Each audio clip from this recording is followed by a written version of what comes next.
Hey, tonight we're going to talk about the time when finding enough food to keep your family alive meant getting creative in ways you can't imagine. Spoiler, it wasn't pleasant. You think your grocery store being out of your favourite cereal is bad. Let me tell you about the American Civil War and what people had to eat just to survive. If you're enjoying these bedtime stories about weird history, I'd really appreciate a like or subscribe. I'm curious where you're listening from. Drop a comment with your location and what time it is there. Is it actually bedtime? Now, find a cozy spot, take a slow, deep breath and let your body sink into comfort as we journey back in time together. Congratulations, you've just woken up in the spring of 1863 in rural Virginia. The good news, you're alive. The bad news, your stomach is already cramping from hunger, and the rough straw mattress has left indentations on your skin that still sting when you move. The first thing you notice is the emptiness, not just the hollow feeling in your belly, though that's certainly there, but the emptiness of the pantry that was once filled with preserves, dried meats, and sacks of flour. Now, as you swing your legs over the edge of your bed, your feet touching the cold wooden floor, you're already thinking about what you might be able to scrounge up for breakfast. You walk to the window and look out at your small farm. The morning dew catches the first light of dawn, making the sparse garden gleam. Before the war, this land produced enough to feed your family and have plenty left over to sell. Now, with your husband and oldest son gone fighting for the Confederacy, you're left to manage everything yourself, with just your younger children to help. Your hands, once soft and unmarked, are now calloused and cracked from the constant work. You flex your fingers, feeling the ache in your joints. The spring chill seeps through your thin cotton nightgown, and you reach for the worn shawl hanging by your bed. The wool scratches against your neck, but you welcome the warmth. The clucking of the few remaining chickens reminds you that it's time to collect eggs, if there are any today. You slip your feet into boots that have been patched so many times they're more patch than original leather and head outside. The cool morning air fills your lungs as you cross the yard. Your stomach growls loudly, a constant companion these days. The chicken coop, once home to 20 healthy birds, now houses only 5 scrawny hens. You reach under a nesting hen and find a single small egg. It's not much, but it's something. Back in the kitchen, your 2 youngest children are already awake. 8-year-old Sarah is attempting to stoke the fire in the cook stove, while 6-year-old James sits at the table, his eyes following your every move, hoping you found something substantial for breakfast. Just 1 egg today, you say, trying to keep your voice light. But we still have some cornmeal left. Sarah looks up at you with those big brown eyes that remind you so much of her father. Are we having corn pone again? You nod, running your hand over her tangled hair. We're lucky to have corn, sweetheart. And it's true, many families you know are surviving on much less. The Union blockade has made everything scarce. Flour, sugar, coffee, salt. Even here in Virginia, the breadbasket of the Confederacy, food has become precious. You take the small sack of cornmeal from the pantry. It feels lighter than yesterday. Carefully, you measure out just enough for breakfast, saving the rest for later. Before the war, you never had to be so precise with your ingredients, but now every grain counts.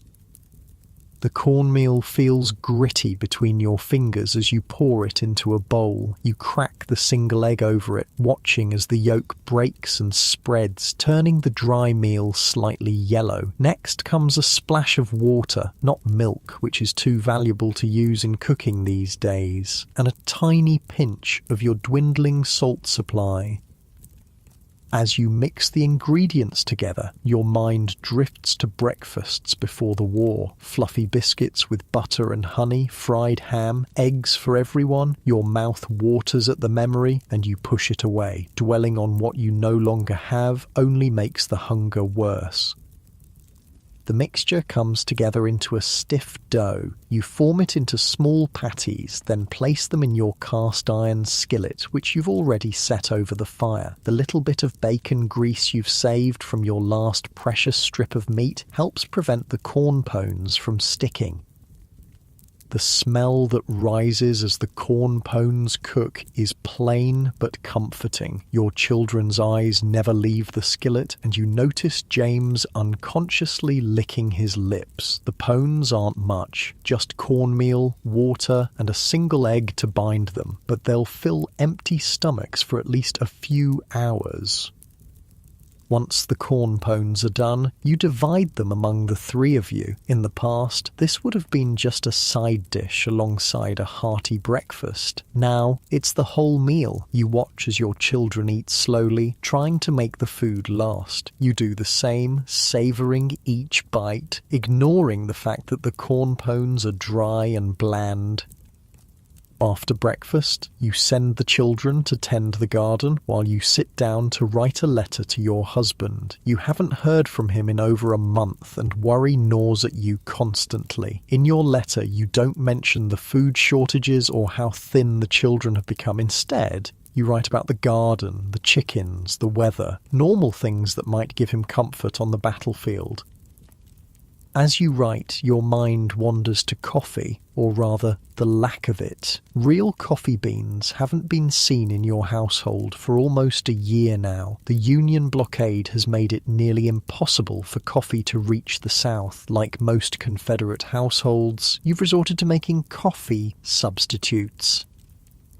You remember the first time you tried chicory root coffee, how bitter it was, how unlike the real thing, but over time you've grown accustomed to its taste. Necessity has a way of changing preferences. Rising from the table, you decide to prepare some of your coffee substitute. The children will soon be thirsty from their work in the garden, and the warm drink will provide comfort, if not much nutrition. You reach for the container where you keep your latest coffee alternative, roasted sweet potato pieces that you've dried and ground into a coarse powder. Making this substitute was a process you learned from a neighbour, peeling and cutting sweet potatoes into small chunks, drying them in the sun until they turned brown, then grinding them to the consistency of coffee grounds. The earthy smell fills the kitchen as you mix the grounds with hot water. It's not coffee, not really, but it's warm and familiar. Some people call it Lincoln coffee, with a sneer, blaming the Union president for the blockade that's forced these substitutions. But names don't matter when you're just trying to find comfort in a cup. Outside, you hear the children calling to each other as they work. Despite everything, they still find moments of joy, chasing butterflies between garden rows or making up games as they pull weeds. Their resilience amazes you. The garden is your lifeline now. Before the war, it was just a supplement to the goods you bought at the general store. Now, it's essential. You've expanded it twice already, digging up flower beds to plant potatoes and beans instead. Every inch of arable land has been given over to food production. Later in the morning, you hear the sound of wheels on the dirt road that leads to your farm. Visitors are rare these days, with everyone focused on their own survival. You wipe your hands on your apron and step outside to see Mrs. Parker, your nearest neighbour, driving her old wagon. "Morning," she calls, raising a hand in greeting. "Thought I'd stop by on my way back from town. Bring you some news and something to try."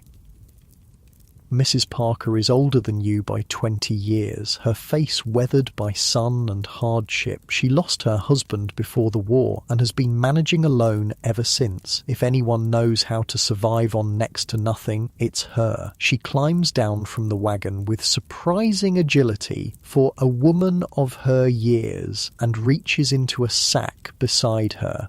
"Got something new for coffee," she says, holding out a small cloth bundle. "Been trying different things since my chicory ran out." You take the bundle and open it to find what looks like dried dark brown chunks.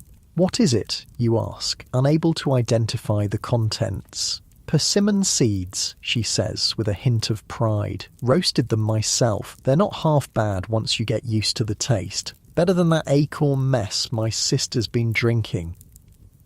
You thank her sincerely. Any new coffee substitute is a welcome addition to your limited options. You've tried so many already. Roasted corn, dried apples, even dandelion roots. Some were barely drinkable, others surprisingly decent, but none were coffee. Come inside, you offer. I've just made some sweet potato coffee. We can compare. Mrs. Parker follows you into the kitchen, her shrewd eyes taking in every detail of your home. You know she's assessing how you're faring, just as you would do in her house. It's not nosiness, it's concern. In these times, neighbours need to look out for each other. You pour her a cup of your sweet potato brew and set a small corn pone before her. It's proper to offer food to visitors, even when you have little to spare. She accepts both with a nod of thanks. Heard from your William lately? She asks, blowing on the hot drink. You shake your head. Not for a month. Last letter said they were heading toward Pennsylvania. She nods thoughtfully. Rumour in town is there might be a big fight up north soon. Union and Confederate armies both gathering. The worry that's always present in your chest tightens a little more. You push it down, focusing instead on the practical. Any news about supplies coming through the blockade? Nothing good, she says with a sigh. General stores got almost nothing left on the shelves. What they do have costs more than most can afford. $10 for a pound of coffee when you can find it, $30 for a barrel of flour. These prices are astronomical, impossible for most families to pay. Before the war, coffee had cost around 15 cents a pound, flour about $5 a barrel. The inflation caused by the war and blockade has put even basic necessities out of reach.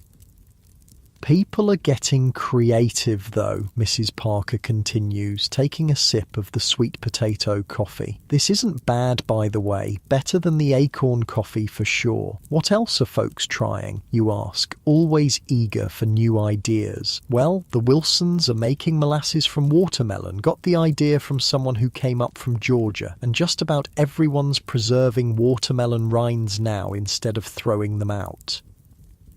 Watermelon as a sweetener. It's not something you would have considered before, but with refined sugar now a rare luxury, any sweetness is precious. And meat, you ask, thinking of your dwindling supply of salt pork? Mrs. Parker's face grows more serious. That's getting harder. Johnson's boy got a deer last week and half the town showed up hoping for a share. Folks are eating whatever they can trap or shoot. Squirrels, rabbits, even rats in the city, they say. Your stomach turns at the thought, but you know hunger can push people to extremes. You've heard stories from Richmond, the Confederate capital, just miles away, where the food situation is even worse than in the countryside. The army's taking a lot of what's produced, Mrs. Parker adds. Can't blame them. The boys fighting need to eat, but doesn't leave much for the rest of us. After Mrs. Parker leaves, promising to share any other substitution ideas she comes across, you decide to try her persimmon seed coffee. You roast the seeds a bit more in your skillet, then grind them using the back of a spoon against a wooden board, your coffee grinder having been packed away when real coffee became a memory. The resulting drink is dark and has a slight bitterness that's not entirely unpleasant, different from your sweet potato coffee, but a welcome change. You make a mental note to collect persimmon seeds when the fruit is in season again. The afternoon brings more work. Always more work. You check on the small patch of wheat you've managed to grow, hoping it will yield enough flour for occasional bread. The stalks are thin, nothing like the robust wheat fields you remember from before the war, but they're growing. Your hands feel rough against the delicate wheat stalks, skin hardened by constant work without the luxurious soaps and lotions that were once part of your daily routine. Another casualty of the blockade. Now you make soap yourself, using lye from wood ashes and whatever fats you can spare, which aren't many. As the sun begins to sink lower in the sky, your thoughts turn to dinner. The perpetual question, what can you make with almost nothing? Tonight, you decide on a stew of sorts, a few precious vegetables from the garden, a small piece of salt pork for flavour, and the last of your dried beans. The beans have been soaking since morning in water collected from yesterday's brief rain shower. The salt pork is not what you would have chosen in better times. It's heavily salted, the colour slightly off, the texture rubbery, but it will add flavour and a bit of substance to the stew. You cut it into tiny pieces, making it stretch as far as possible. The smell as it begins to cook is strong, too salty, slightly rancid, but your mouth waters anyway. Fat and salt are rare enough these days that even this questionable meat seems like a treasure. You add the soaked beans to the pot, along with a handful of wild onions the children gathered yesterday, and some small carrots from the garden. The carrots are stunted, nothing like the plump orange vegetables you used to grow, but they'll add colour and a touch of sweetness to the stew. As the stew simmers, filling the kitchen with its aroma, you take a moment to sit. Your back aches from bending over the garden all day, and your feet throb in your worn boots. You close your eyes, just for a moment, allowing yourself this small rest. The sound of the children coming back from checking the chicken coop pulls you from your brief respite. They burst into the kitchen, James excitedly holding up 2 more eggs. "Look, Mama, 2 more. That's 3 today." His excitement over such a small bounty breaks your heart and warms it at the same time. "That's wonderful," you say, taking the eggs carefully. "We'll save them for breakfast tomorrow." Sarah's eyes go to the pot bubbling on the stove. "Is that bean stew?" she asks, trying not to sound disappointed. Bean stew has become a frequent meal, and children, even hungry ones, tire of eating the same thing repeatedly. "It is," you confirm, "but it has salt pork today, and I thought we might try something new for dessert." Both children perk up at the mention of dessert, a rarity these days. "What is it?" James asks, eyes wide. "Mrs. Parker told me about making syrup from watermelon," you explain. "We have that small one that's been growing by the fence. I thought we might try it." The watermelon is indeed small, not the giant striped melons of peacetime summers, but it's ripe and represents a special treat. You've been saving it for a special occasion, and today, with the extra eggs and Mrs. Parker's visit bringing news and new ideas, seems as good a time as any to boost morale. After dinner, which the children eat with more enthusiasm than the simple bean stew perhaps deserves, you cut open the watermelon. The inside is pale pink, not the deep red you remember from better days, but the children's eyes light up anyway. You slice off a piece for each child, setting aside the rinds for preserving tomorrow. Then you take the remaining flesh and squeeze it through a piece of clean cloth into a pot. The juice is pale but sweet. "Now we'll cook it down to make syrup," you explain to the curious children, "just like we used to make maple syrup up north when I was a girl. The process is slow. The juice has to simmer until much of the water evaporates, leaving behind a thicker, sweeter liquid. As it cooks, the kitchen fills with a sweet, fresh scent that makes all of you inhale deeply, savouring this small pleasure.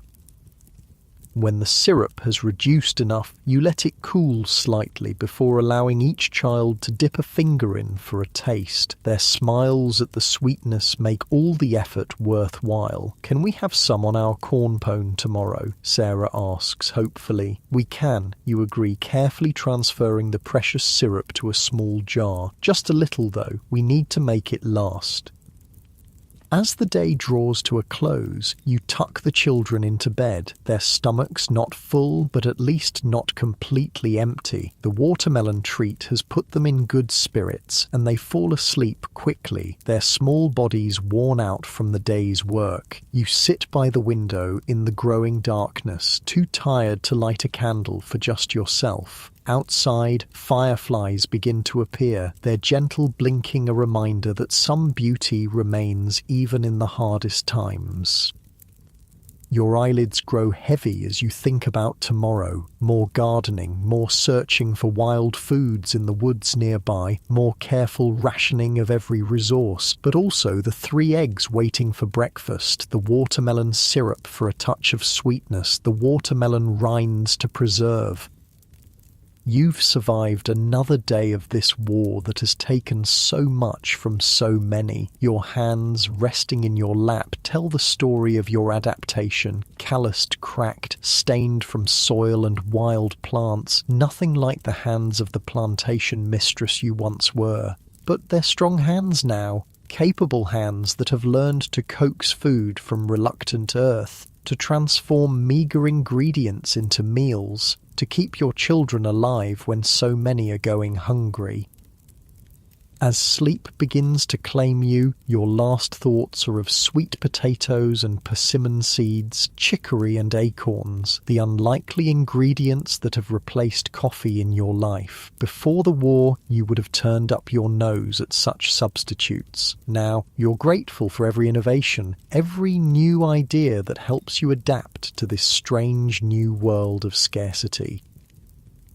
Your breathing slows, your muscles relaxing one by one. Outside, the night creatures begin their symphony, a familiar lullaby that hasn't changed despite the war. Tomorrow will bring its own challenges, its own hunger, but also perhaps its own small victories. For now, sleep offers escape from the constant worry, the perpetual calculations of how to stretch too little into enough. Your last conscious thought is of real coffee, its rich aroma and comforting warmth. Perhaps someday, when this war is finally over, you'll taste it again. The autumn chill seeps through your worn Confederate uniform as you huddle closer to the campfire. Your stomach growls so loudly that the soldier next to you glances over with a knowing look. It's been 3 days since your regiment received proper rations, and the hunger has become a constant companion, gnawing at you from the inside like some restless animal. You're a long way from your family farm in Georgia now. 9 months into your service with the Army of Northern Virginia, you've marched hundreds of miles, fought in 2 major battles, and learned more about hunger than you ever wanted to know. "Mails here," someone shouts from across the camp, and a ripple of excitement passes through the tired men. Letters from home are precious, but many soldiers hope even more fervently for packages containing food. Real food, not the meagre and often rancid rations distributed by the commissary when they manage to arrive at all. You rise stiffly, your joints protesting after sitting too long on the cold ground. The worn soles of your boots offer little protection as you walk across the frosted grass. Your toes feel numb, and you wiggle them with each step, trying to restore circulation. Your woolen uniform, patched in a dozen places and thin at the elbows, does little to keep out the bite of the evening air. "Jenkins," the mail carrier calls, and you step forward, surprised to hear your name. It's been weeks since you've received anything from home. The package he hands you is small but surprisingly heavy for its size. Your fingers, chapped and cracked from exposure to the elements, fumble with the twine as anticipation builds in your chest. Inside, wrapped carefully in cloth, you find a small jar of molasses, a bag of cornmeal, and a letter from your mother. The sight of these simple provisions brings a lump to your throat. You know what sacrifices were made to send them. Food is scarce everywhere in the South now, not just in the army. You tuck the precious items into your haversack and return to the fire. Your messmates, the 4 other soldiers you cook and eat with, eye your package with interest but remain respectfully distant. Food is personal in a way nothing else is out here. Got something good? Asks Thomas, the youngest of your group at barely 18. His hollow cheeks and sunken eyes speak of the same hunger that plagues you all. Cornmeal and molasses, you reply, already planning how to stretch these ingredients to share among your messmates. Out here, food is communal, even when it's sent from home. We'll eat better tonight than we have in a week. The others try not to look too eager, but you see the hope flickering in their tired eyes. William, the oldest at 42, already reaches for the battered skillet that travels with your mess. He's become the unofficial cook of your little group, having spent years as a farmhand before the war and learned to make something edible out of almost nothing. Could make some kush, he suggests, referring to the dish that's become a staple in Confederate camps, a mixture of crumbled cornbread fried with whatever fat is available. Got a bit of salt pork left. Your mouth waters at the thought. Salt pork, like everything else, has been in short supply lately. The piece William refers to is small, the meat so heavily salted it hardly resembles food anymore, but it will add flavour and precious fat to the cornmeal. While William prepares to cook, you settle back by the fire and open your mother's letter. Her handwriting is familiar and comforting, though you notice it's shakier than before. The paper is poor quality, another sign of the blockade's effect on everyday life in the South. The letter details life at home, the garden they've expanded to grow more vegetables, the chicken that stopped laying eggs, the new coffee substitute your sister has concocted from parched corn and dried sweet potatoes. Reading between the lines, you understand things are hard, maybe harder than she's letting on. Still, she sent what food she could spare, and the knowledge fills you with both gratitude and guilt. Near the fire, William has started preparing your meal. The smell of salt pork frying draws other soldiers closer, their own dinners already consumed or non-existent. You fold your letter carefully and tuck it into your breast pocket, close to your heart, before joining the others. The salt pork sizzles in the skillet, rendering its precious fat. The smell is strong, the meat is far from fresh, but to your hungry senses it's ambrosial. William adds a small amount of water to the pan, then crumbles in some stale cornbread saved from yesterday. As the mixture cooks, it forms a thick porridge-like substance, kush the Confederate soldiers stand by when rations are short. When he adds a spoonful of your mother's molasses to the mixture, a ripple of appreciation goes through the group. Sweetness is a rarity these days. Even the harsh black-strap molasses tastes like a delicacy to men who've been living on salt meat and dry cornbread for months. Reckon this is what they're eating in Richmond these days, jokes James, the 4th member of your mess. Jefferson Davis himself probably ain't eating this fine tonight. The humour is weak but welcome. Anything to distract from the reality of your situation, an army on the move, supply lines stretched thin, and winter approaching with insufficient clothing, shelter, and food. When the kush is done, William divides it carefully among the 5 of you. The portions are small, but the addition of molasses transforms the usual bland dish into something special. You eat slowly, savouring each bite, letting the warmth spread through your cold body. My ma used to make something like this, says Thomas between bites. Called it slosh, though. More grease, less cornbread. Different name, same idea, William replies. Bread and fat to fill an empty stomach. Been making it since I was a boy, though we called it skilly back home. As you eat, you remember your first exposure to army food, how shocked you'd been at the poor quality and limited variety. Before the war, you ate fresh vegetables from the garden, meat from your own livestock, bread baked daily in your mother's kitchen. The transition to military rations had been harsh. Salt pork or beef so heavily preserved it had to be soaked overnight to be edible. Cornbread that grew mouldy in damp weather. Coffee that wasn't coffee at all but a poor substitute made from whatever was available. You'd heard stories about the Union soldiers and their hardtack, a rock-hard biscuit made from flour, water and salt. Occasionally, when your regiment captured Union supplies, you'd had the chance to try these infamous crackers. They were nearly indestructible, often infested with weevils, and required soaking in coffee or soup to be chewable. Still, many Confederate soldiers considered them a welcome change from the monotony of cornbread.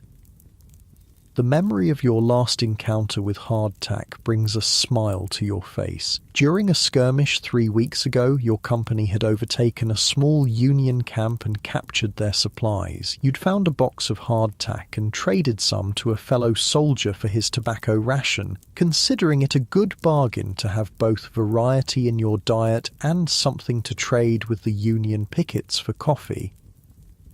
Your thoughts are interrupted by a commotion at the edge of camp. A group of soldiers has returned from a foraging expedition carrying what looks like a wild turkey and several rabbits. A ripple of excitement passes through the camp. Fresh meat is a luxury rarely seen these days.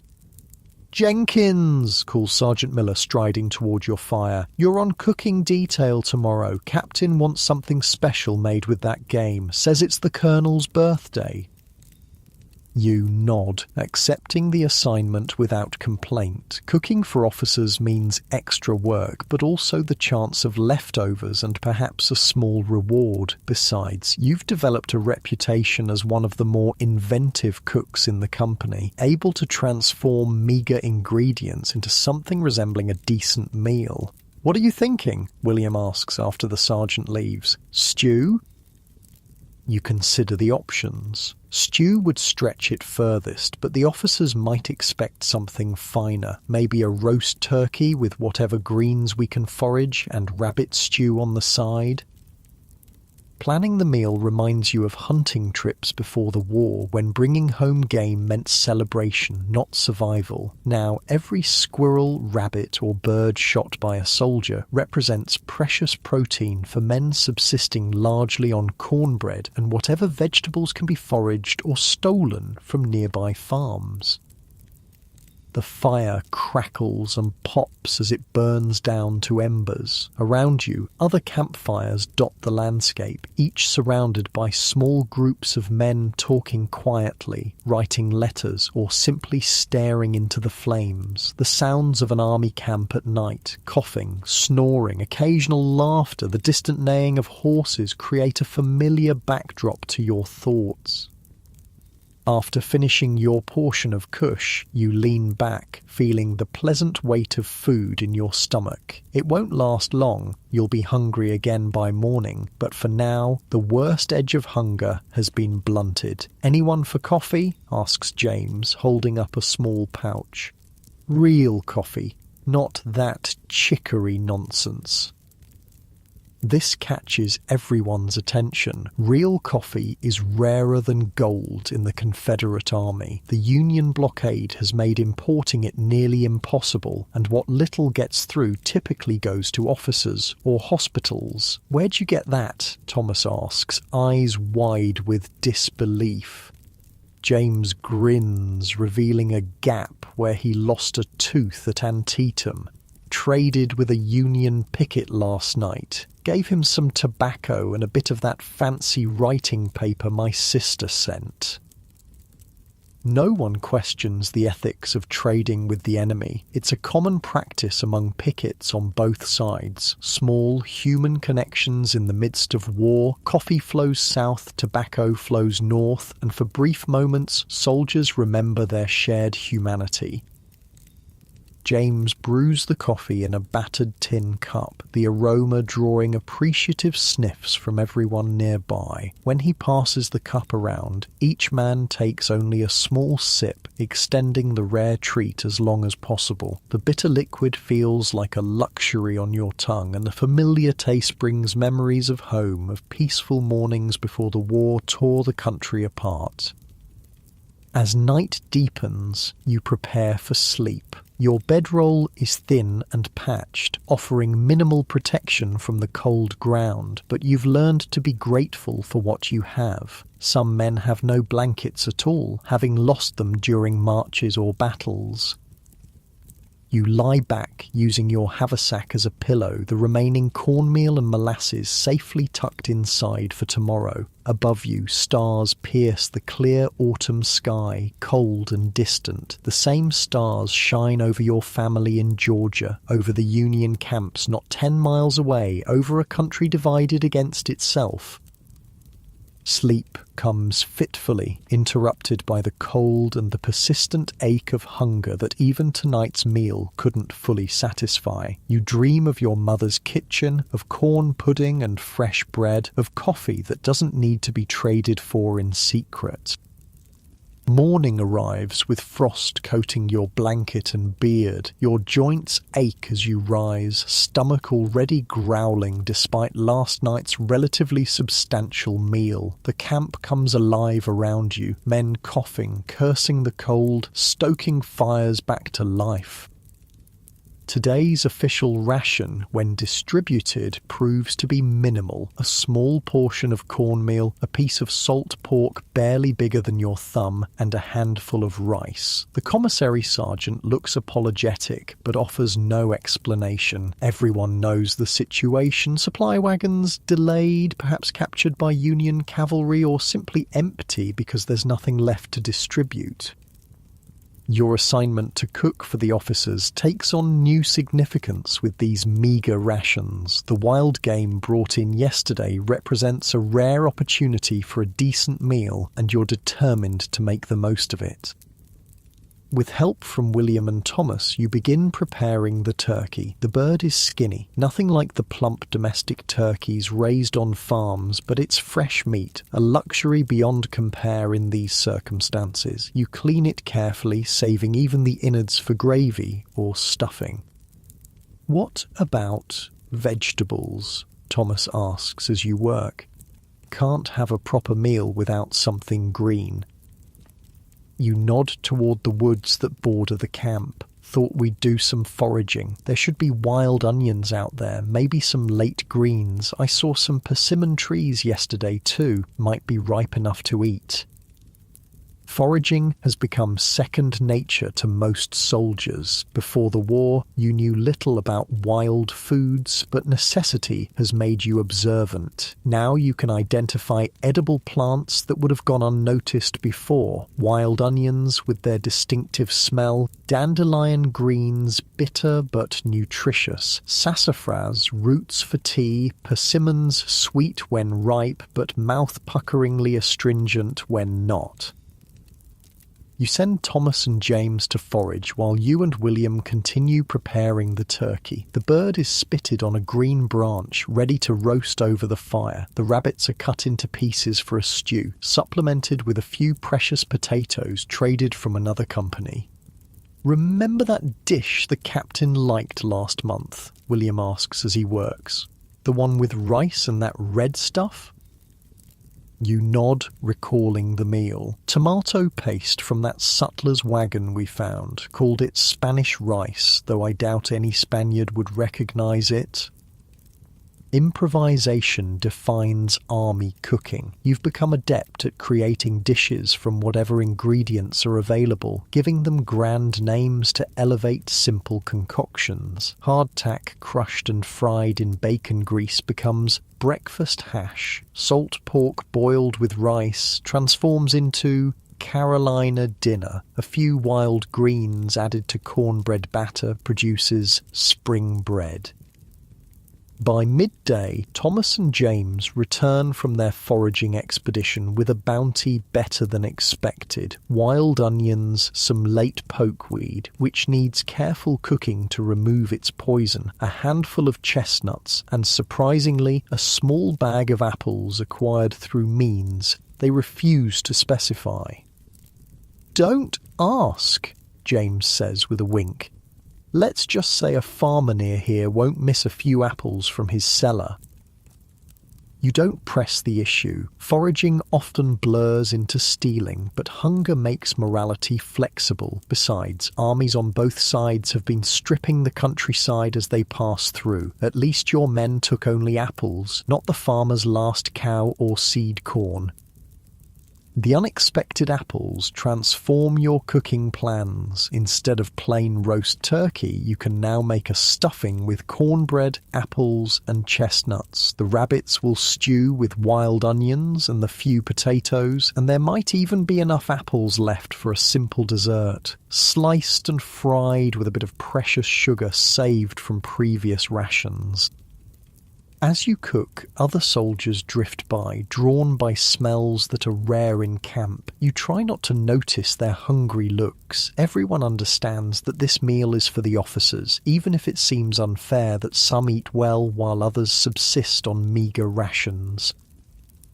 By late afternoon, the meal is ready for delivery to the officers' tents. The roast turkey, though smaller than peacetime birds, looks impressive with its crisp skin. The rabbit stew has thickened nicely, the meat tender after hours of slow cooking. Apple slices fried in pork fat and sprinkled with sugar complete the meal, a feast by army standards.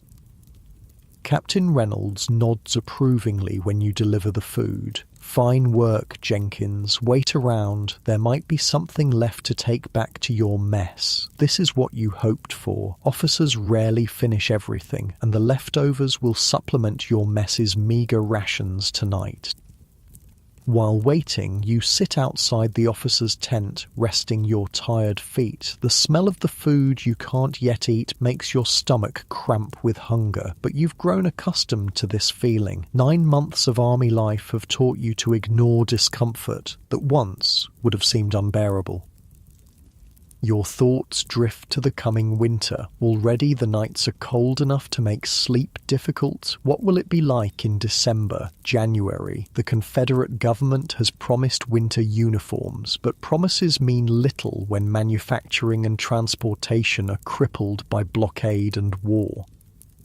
Food will become even scarcer as winter progresses. Already the army is on reduced rations, with full issues becoming the exception rather than the rule. Foraging yields less as the land goes dormant. Game becomes harder to find. Even salt, essential for preserving meat, is in short supply after the loss of key salt works to Union forces. Your reverie is interrupted when the captain's orderly emerges from the tent with a tin plate holding turkey bones, leftover stew, and half the fried apples.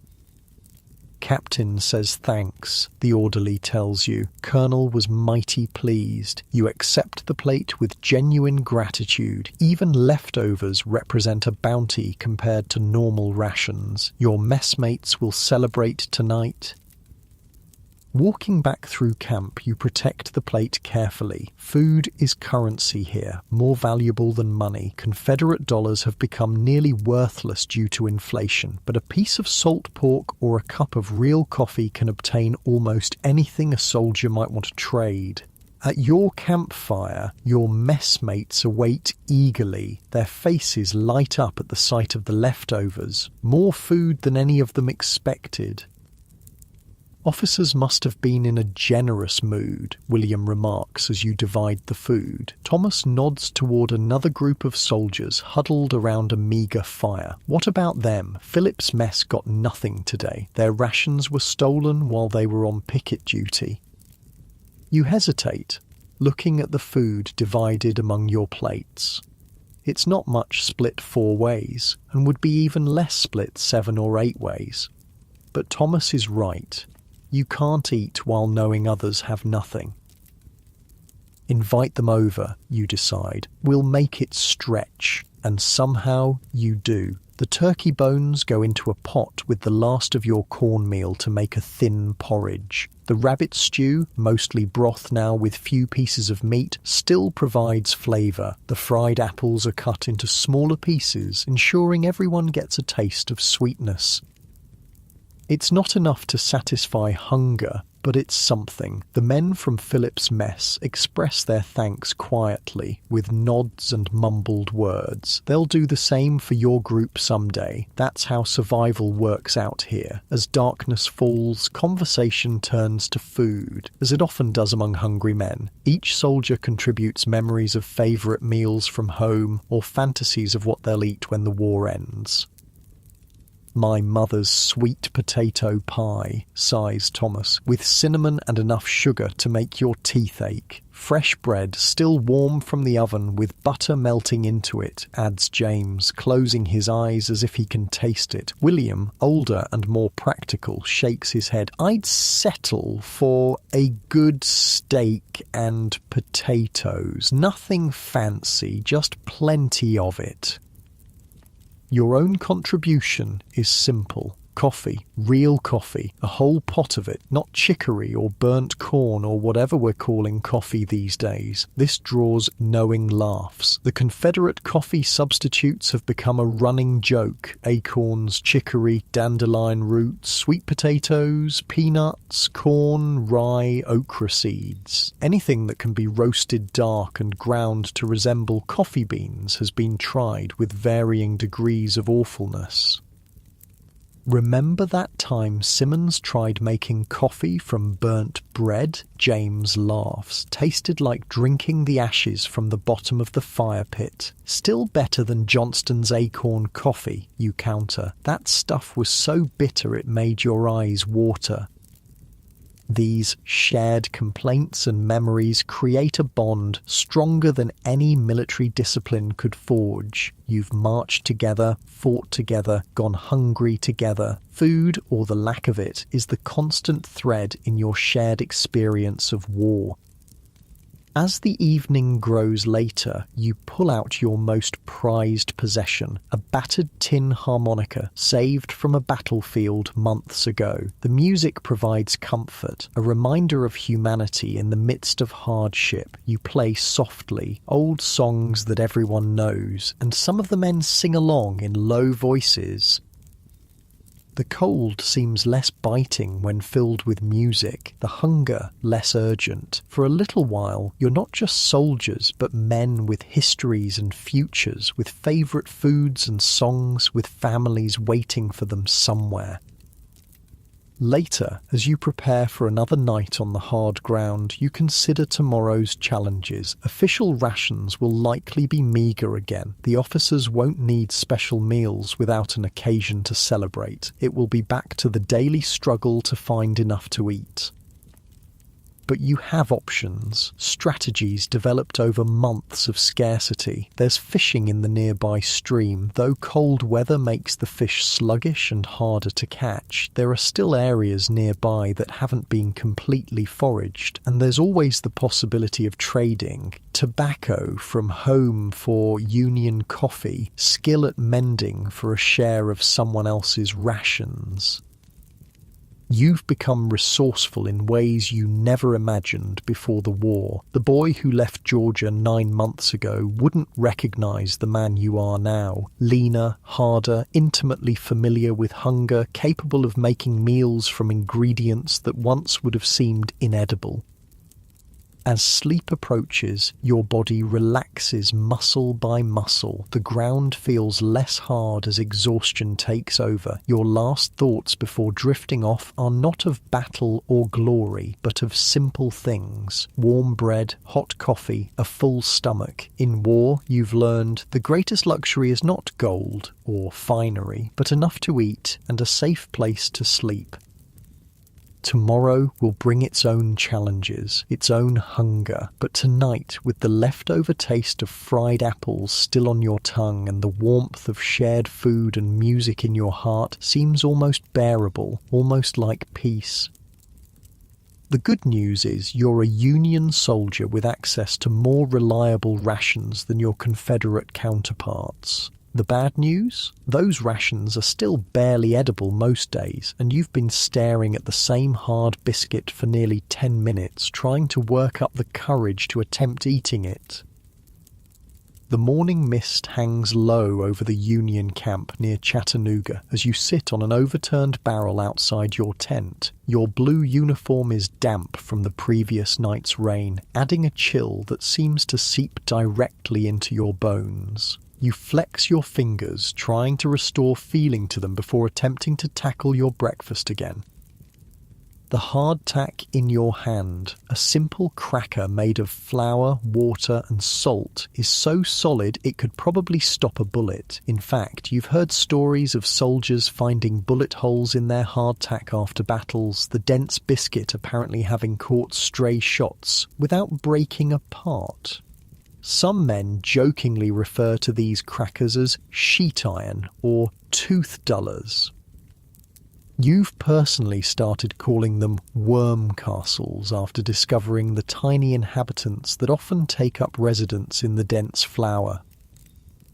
Your stomach growls impatiently, reminding you that despite its unappetizing nature, this hardtack represents necessary sustenance. 9 months into your service with the Army of the Cumberland, you've learned not to be too particular about what you eat. Still, there are ways to make even the most basic rations more palatable.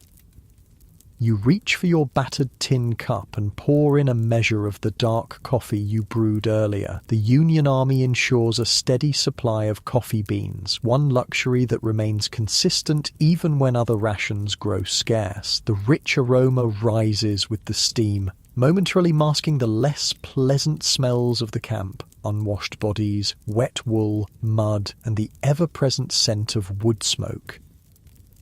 Dunking the hardtack into the hot coffee, you count silently to 30, giving the liquid time to soften the rock-hard biscuit. This is the simplest way to make hardtack edible, though not the most appetizing. As the coffee seeps into the dense flour, you watch carefully for any small white worms that might emerge, floating to the surface as they escape their drowning home. It's a common enough sight that you no longer find it particularly disgusting, simply part of army life. You fish out 2 tiny worms, flick them onto the ground, and continue the soaking process.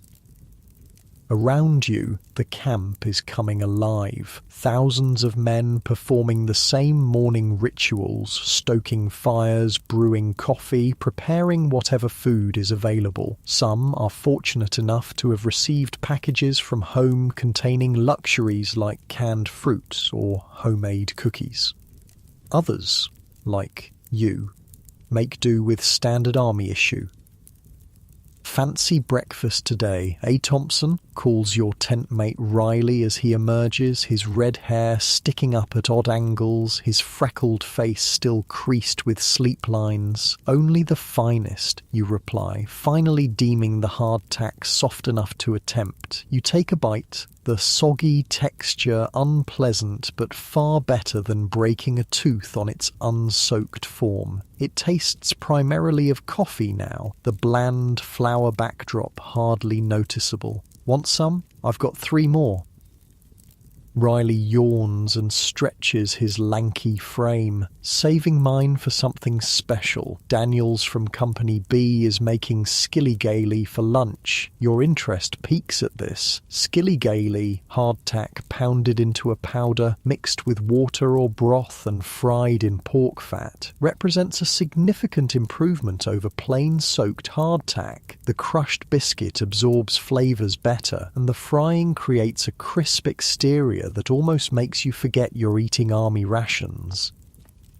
Where'd he get the pork fat, you ask, knowing that the salt pork issued by the commissary department is often so rancid it's nearly inedible without extensive soaking and boiling. Riley grins, revealing a chipped front tooth from a brawl 3 months back. Package from home, his mother sent salt pork that wasn't grown in a laboratory apparently, said we could all contribute hardtack if we want in on it.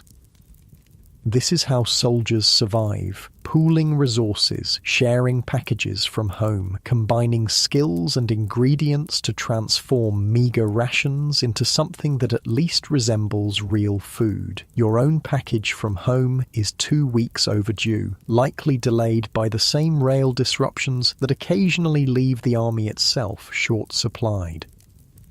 After finishing your coffee-soaked hardtack, you begin preparations for the day. Your company isn't on drill or patrol duty until afternoon, leaving the morning free for camp chores. You need to wash your spare shirt, check your rifle for rust after yesterday's rain, and most pressing, find something more substantial to contribute to the lunchtime skilly-gaily than just your hardtack ration. The sutler's wagon arrived yesterday, and while the prices are highway robbery, sometimes spending your meagre pay on a few luxuries is worth it for morale. You grab your nearly empty wallet and head toward the edge of camp where civilian merchants set up their mobile stores.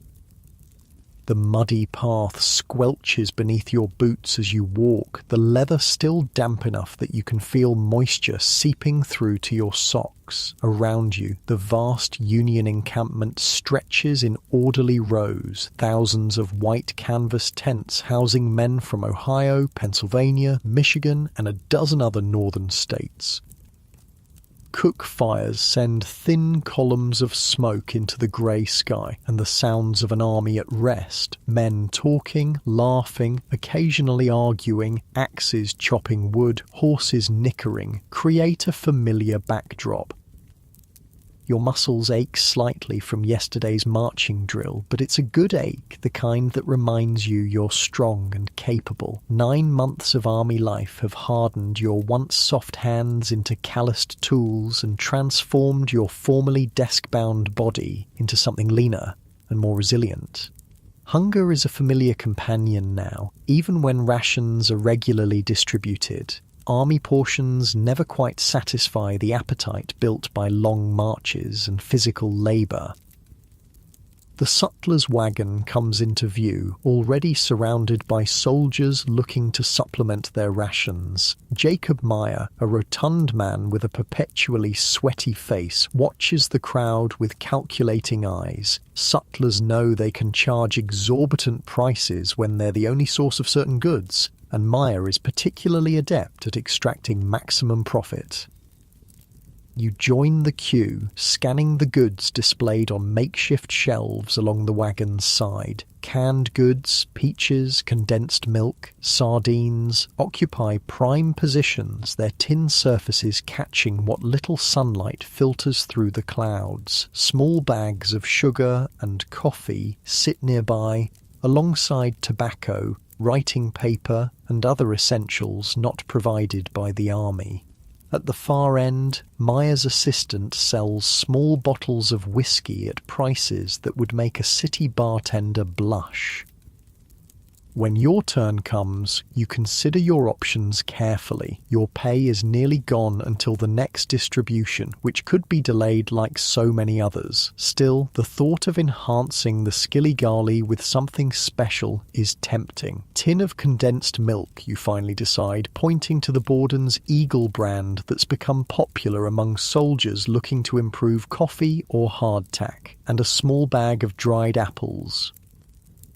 Meyer names a price that makes you wince, but you pay without complaint. The condensed milk will transform ordinary skilly-gaily into what soldiers call milquetoast, a sweet, rich dish that almost resembles a dessert when prepared properly. The dried apples will add flavour and nutrition to a diet severely lacking in fresh fruit.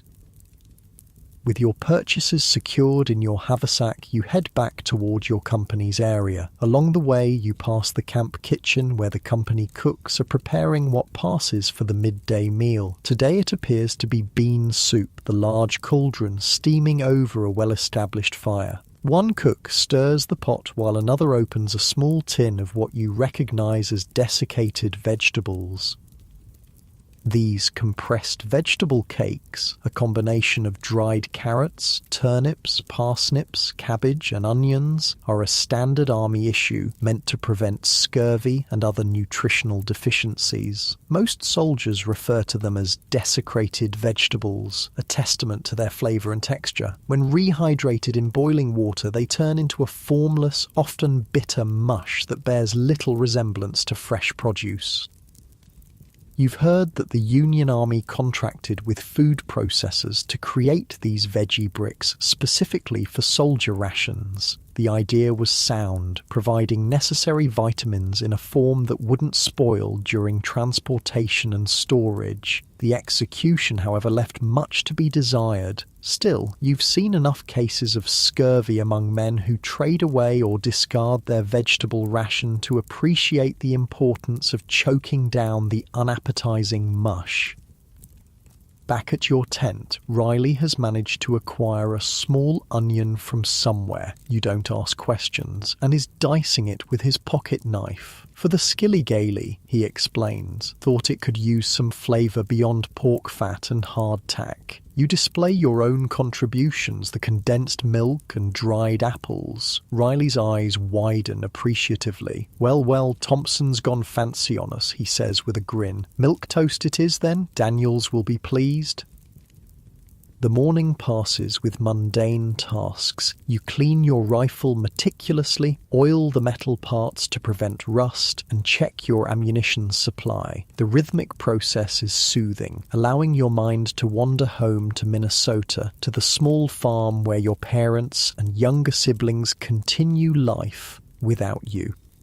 Letters from home mention increasing food prices, though nothing like the severe shortages facing southern civilians under blockade. By noon, a small crowd has gathered near Daniel's cooking fire. The skilly-gaily preparation has become something of an event, drawing soldiers from your company eager for a taste of something better than standard rations. Daniels, a former cook's apprentice before the war, has already begun the process. Hardtack from 6 different soldiers has been crushed to a coarse powder using the butt of a rifle and a canvas bag. The fragments are soaking in water to soften, while a generous portion of salt pork sizzles in a cast-iron skillet. That doesn't smell like army issue, you comment, noting the relatively fresh aroma of the pork fat rendering in the pan. Mother's best, Daniels confirms, a note of pride in his voice. Farm-raised, not that chemical-soaked stuff they give us, makes all the difference. Once enough fat has rendered, Daniels adds the soaked hardtack crumbs to the skillet. The mixture sizzles satisfyingly, the bland flour beginning to absorb the rich pork flavour. Riley contributes his diced onion, which immediately fills the air with a sweet, sharp aroma that makes your mouth water. Thompson's brought the finishing touch, Riley announces, nodding toward your haversack. You produce the condensed milk to murmurs of appreciation. In the army, such simple luxuries take on outsized importance. The sweet, thick milk is as valuable as gold when it comes to transforming military rations into something resembling home cooking. Daniels continues cooking, stirring the mixture until it forms a golden crust on the bottom. Then he adds a small amount of condensed milk, which sizzles as it hits the hot pan, creating a caramelized sweetness that smells nearly divine after weeks of plain salt pork and hardtack. The final dish is divided among the contributors, each man receiving a portion on his tin plate. It's not large, nothing in the army ever provides complete satisfaction, but the quality compensates for quantity. The skilly-gaily, elevated to milk toast with the addition of condensed milk, has a crispy exterior giving way to a soft interior, sweet and savoury at once. The onion provides sharp bursts of flavour, and the pork fat gives richness that army rations typically lack. You eat slowly, savoring each bite, letting the warm food settle in your perpetually hungry stomach. Around you, the other soldiers do the same, conversation momentarily halted by the simple pleasure of decent food. Almost makes you forget we're at war, Riley comments between bites. Almost, but not quite. Even this moment of culinary satisfaction exists within the larger context of conflict. The blue uniform you wear, now stained with grease from the skilligalee, remains a reminder of your purpose here. The distant sound of artillery practice from the edge of camp provides a percussion backdrop to your meal. After lunch, your company assembles for afternoon patrol duty. Your sergeant, a weathered man named Gardner, who fought at Shiloh and Stones River, gives brief instructions before leading you out of camp and into the surrounding countryside. The patrol route takes you through farmland that has already been picked clean by earlier Union foragers. Fields that should be full of corn or wheat lie fallow or show signs of hasty harvest. Farmhouses stand silent, many abandoned as Southern civilians fled the approaching Northern Army. Gardner signals a halt when you reach a small creek around mid-afternoon. 10 minutes, he announces. Fill canteens. While others move to the creek, you notice apple trees in an overgrown orchard beyond the water. Most have been stripped of fruit, but one tree at the far edge appears to have been overlooked without asking permission, foraging being an unofficial but accepted practice. You wade across the shallow creek and make your way toward the tree. The apples are small and tart, not yet fully ripe, but they represent fresh food, something your diet has sorely lacked. You fill your cap with as many as it will hold, already imagining how they might be sliced and fried with a bit of sugar from your rations, or perhaps added to tomorrow's hardtack porridge. As you turn to head back to the patrol, movement near the abandoned farmhouse catches your eye. A thin figure darts between outbuildings, too small to be a man, perhaps a child or young woman. Your first instinct is caution. Confederate guerrillas sometimes use civilian as bait for ambushes, but something about the furtive movement speaks of fear rather than threat. You hesitate, then call out, "I won't hurt you. Are you hungry?" No response comes, but the movement stops. You sense you're being watched from the shadows of a small shed. "I have apples," you continue, holding one up. "You can have some." After a long moment, a girl of perhaps 12 emerges cautiously. Her dress is worn but clean, her face thin with hunger, but still holding the stubborn pride you've come to recognize in Southern civilians. She eyes you warily, gaze fixed on your blue uniform with undisguised hostility. "These are our apples anyway," she says, her voice carrying a heavy Tennessee accent. "You Yankees taking everything else wasn't enough?" Her words sting with truth you can't deny. Union armies have indeed stripped much of the countryside to supply themselves, following the ancient military doctrine that armies should live off the land they occupy. General Sherman has made this an explicit policy. War should be felt by civilians to break Southern resolve, and that includes the pain of hunger. "I'm sorry," you say, and mean it. War has many victims, and hungry children rank among the most innocent. Here, you hold out your cap full of apples. She approaches cautiously, like a wild animal expecting a trap. When she reaches you, she grabs a handful of apples quickly, then backs away. "My brother's sick," she says after a moment. "Mama's making him apple tea, supposed to help the fever." You've never heard of apple tea for fever, but folk remedies differ from region to region. In Minnesota, your mother would have used willow bark tea or perhaps a mustard plaster. "Take more," you offer, extending the cap again. "For your brother." She hesitates, pride warring with necessity. Necessity wins, as it usually does where food is concerned in wartime. She takes the remaining apples, cradling them in the skirt of her dress. "Yankees killed our cow," she says, the accusation plain in her voice. "Pa's fighting with General Johnston. Been eating nothing but cornbread and whatever we can grow since Christmas. You have no defense to offer. Instead, you reach into your haversack and pull out the small bag of dried apples purchased from the sutler. It's an impulsive gesture, one you might regret later when your own hunger gnaws at you, but you can't stand before this child and keep food she needs more than you do. "These too," you say, "they're already dried, will last longer." Surprise replaces hostility in her expression. She accepts the dried apples with a nod that stops short of thanks, but acknowledges the gesture. "Your ma know you're out here alone?" you ask, suddenly aware of how vulnerable a young girl might be with armies moving through the area. "She sent me to check the trees. Didn't know Yankees would be here." A hint of defiance returns to her voice. "We ain't afraid of you." "You should get back," you advise, hearing the sergeant's whistle signalling the end of the break. "More soldiers coming through soon."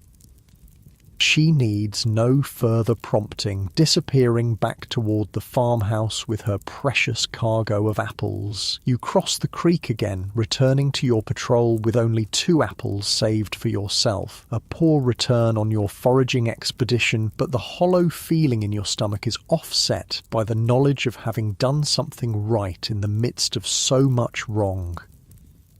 Sergeant Gardner gives you a knowing look when you rejoin the group, but says nothing. He's a fair man who enforces military discipline while understanding the human realities of soldiers and civilians caught in war's machinery.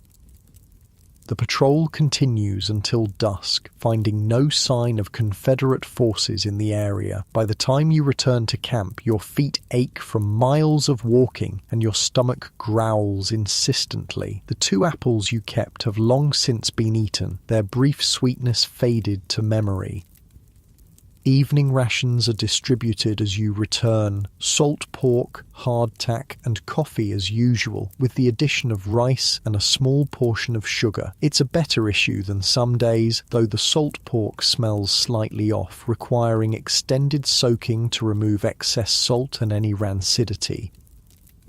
You collect your portion and join Riley and 3 other tent mates at your communal fire. Each man contributes to the evening meal, pooling resources to create something more satisfying than individual rations would allow. One has saved salt pork from the previous day's issue. Another has a small amount of molasses obtained through trade with another company. Riley still has a few onions, a mystery you continue not to question.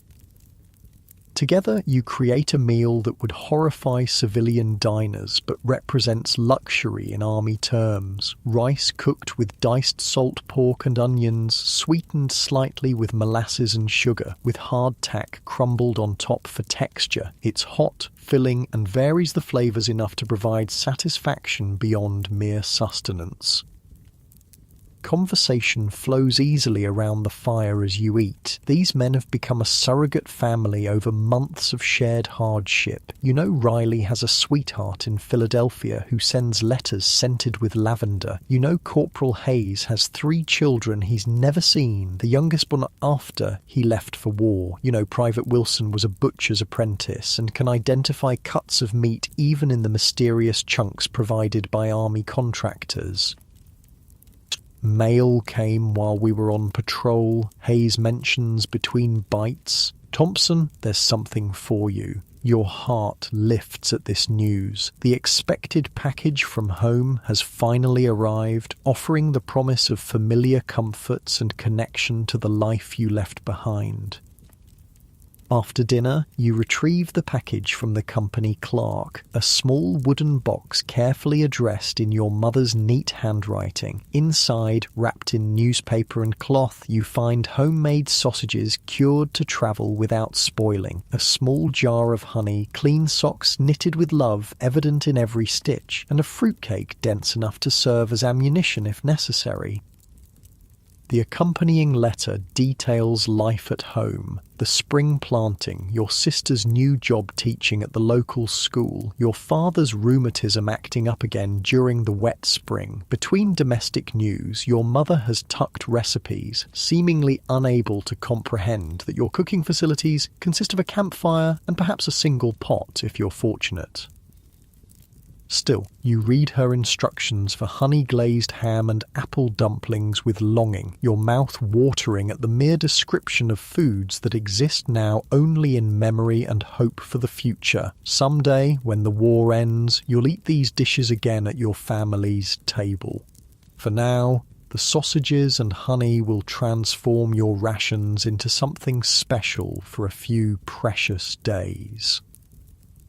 Sleep comes easily that night despite the hard ground beneath your bedroll and the persistent cough of the man in the next tent. Your stomach, for once, feels reasonably full, and the connection to home provided by your mother's package soothes the loneliness that sometimes ambushes you in quiet moments. Morning arrives with steady rain that transforms the camp into a sea of mud. Fires sputter and smoke, making coffee preparation a challenge. Hardtack for breakfast again, but you've learned to enhance it, crushing it to a powder, mixing it with water and a bit of precious sugar to make a porridge, then adding thin slices of your mother's sausage. The result is still recognisably army food, but elevated by the smoky flavour of real meat not processed beyond recognition. The rain continues through midday, keeping most men confined to tents or huddled under whatever shelter can be improvised. You use the time to write letters home, carefully not mentioning the girl at the farmhouse or the true quality of army rations. Parents worry enough without knowing their son sometimes goes hungry or gives away food to enemy civilians. By afternoon, the rain slackens and you venture out to check on friends in neighbouring companies. The camp has become a quagmire, each step requiring careful navigation to avoid the deepest mud. Your boots, never fully dry from yesterday, now squelch audibly with each step. Near the hospital tents, you encounter Wilson consulting with a hospital steward about the evening meal for patients. Wilson's butchery knowledge has made him valuable to the medical staff trying to create digestible food for sick and wounded soldiers. They've got beef, Wilson tells you with obvious excitement. Real beef, not salt horse, fresh slaughtered yesterday. This is significant news. Fresh meat rarely reaches common soldiers except through foraging or hunting. The hospital patients needing proper nutrition to recover occasionally receive priority for better supplies, making beef tea for the worst cases, Wilson continues. But there will be bones and tough cuts left over. Steward says we can have them if we can make something useful. An opportunity presents itself. With bones, even stripped of most meat, you can make soup stock, simmering them for hours to extract every bit of flavour and nutrition. The tough cuts, properly prepared, can become stew meat far superior to the standard salt pork ration. We'll need vegetables, you say, thinking aloud. The desiccated vegetable ration would work if we can get enough, and barley or rice for bulk. Wilson nods, already planning. Hay's got beans in his package from home, and I've been saving coffee grounds. You can put them in a cloth bag in the stock. Adds colour and a bit of richness. Used coffee grounds as a soup ingredient would have seemed absurd in civilian life. Now it represents the kind of creative adaptation that defines army cooking. Nothing edible goes to waste. Everything serves multiple purposes when possible. By evening, a large pot simmers over your company's main fire, protected from lingering drizzle by an improvised canvas shelter. The aroma drawing soldiers from across the camp bears little resemblance to standard army fare. Beef bones and tough cuts, simmered for hours with desiccated vegetables reconstituted in the broth. Beans contributed by Hayes, barley from the company cook who was persuaded to part with a cup from his stores, and various herbs gathered from the surrounding countryside, combine to create a smell reminiscent of home kitchens rather than military camps.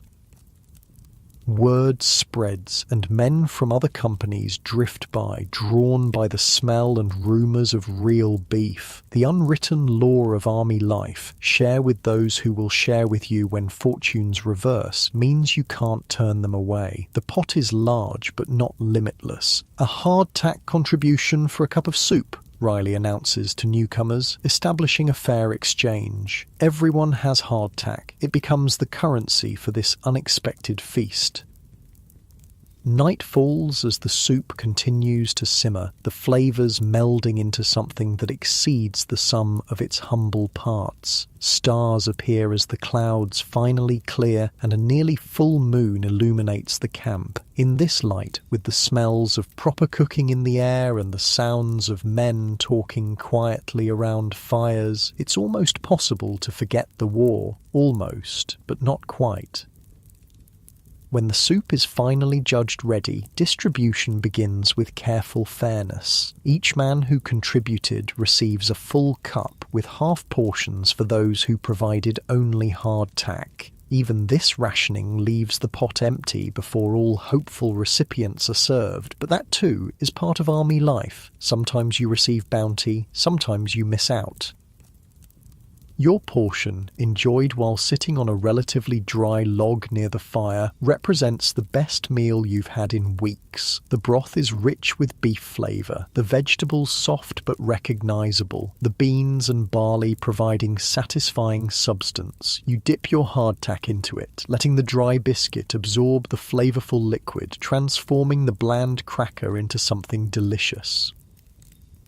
Around you, conversation flows easily, men momentarily content with full stomachs and the simple pleasure of food that actually tastes good. Stories from home intermingle with humorous accounts of past meals gone wrong, failed experiments in army cooking that have become legendary within the company. Remember when Cooper tried to make pancakes with that weird flour the sutler was selling? Riley laughs. Turned green when he added water.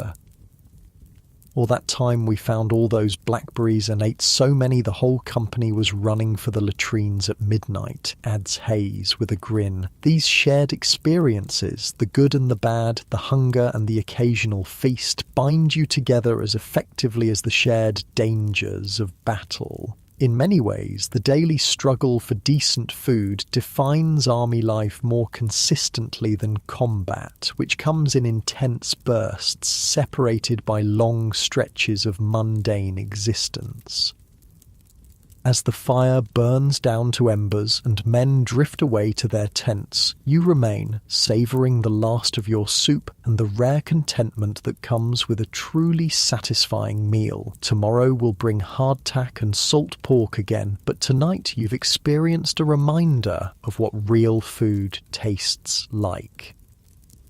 Your eyes grow heavy as you watch the dying fire, the day's exertions, the satisfying meal, and the emotional comfort of connection to home through your mother's package combine to create a profound tiredness. Around you, the night sounds of the camp, quiet conversations, occasional laughter, the distant neigh of horses, sentries calling to each other as they change watch, form a familiar lullaby. Sleep approaches, your muscles relaxing one by one. Even the hard ground and thin bedroll seem welcoming to your tired body. Tomorrow will bring its own challenges, its own hunger, but tonight, with the taste of beef soup still on your tongue and the comfort of shared experience warming your heart, feels almost like peace. As consciousness fades, your last thoughts are of home, of your mother's kitchen and meals taken for granted before war taught you the true value of food. Someday you'll sit at that table again. Someday hardtack and salt pork will be just stories to tell, experiences from a difficult time long past. For now, though, sleep offers escape from the constant calculations of how to transform army rations into something resembling real food. Your breathing slows, deepens, Outside, a sentry walks his post, keeping watch while you rest. The war continues, but for these few hours at least, hunger and hardship recede into the background, allowing the simple human pleasure of satisfied appetite to take precedence. Tomorrow is another day. Tomorrow you'll be hungry again. But tonight you sleep the sleep of the relatively well-fed, a luxury not to be underestimated in the midst of war. The first light of dawn filters through the canvas tent as you stir from sleep, your body already aware it's time to begin work, even before your mind fully awakens. The thin blanket does little to cushion your bones from the hard ground, but it's still better than what you slept on for most of your 32 years. Your hands, calloused from decades of work but now bearing new marks from different labours, automatically reach for the small bundle that contains everything you own in the world. 6 months ago, you were enslaved on a Georgia plantation. Now you're a contraband, the Union Army's term for escaped slaves who've reached their lines. Working as a cook in a camp near Vicksburg, Mississippi, freedom tastes both sweet and uncertain, a flavour you're still getting used to.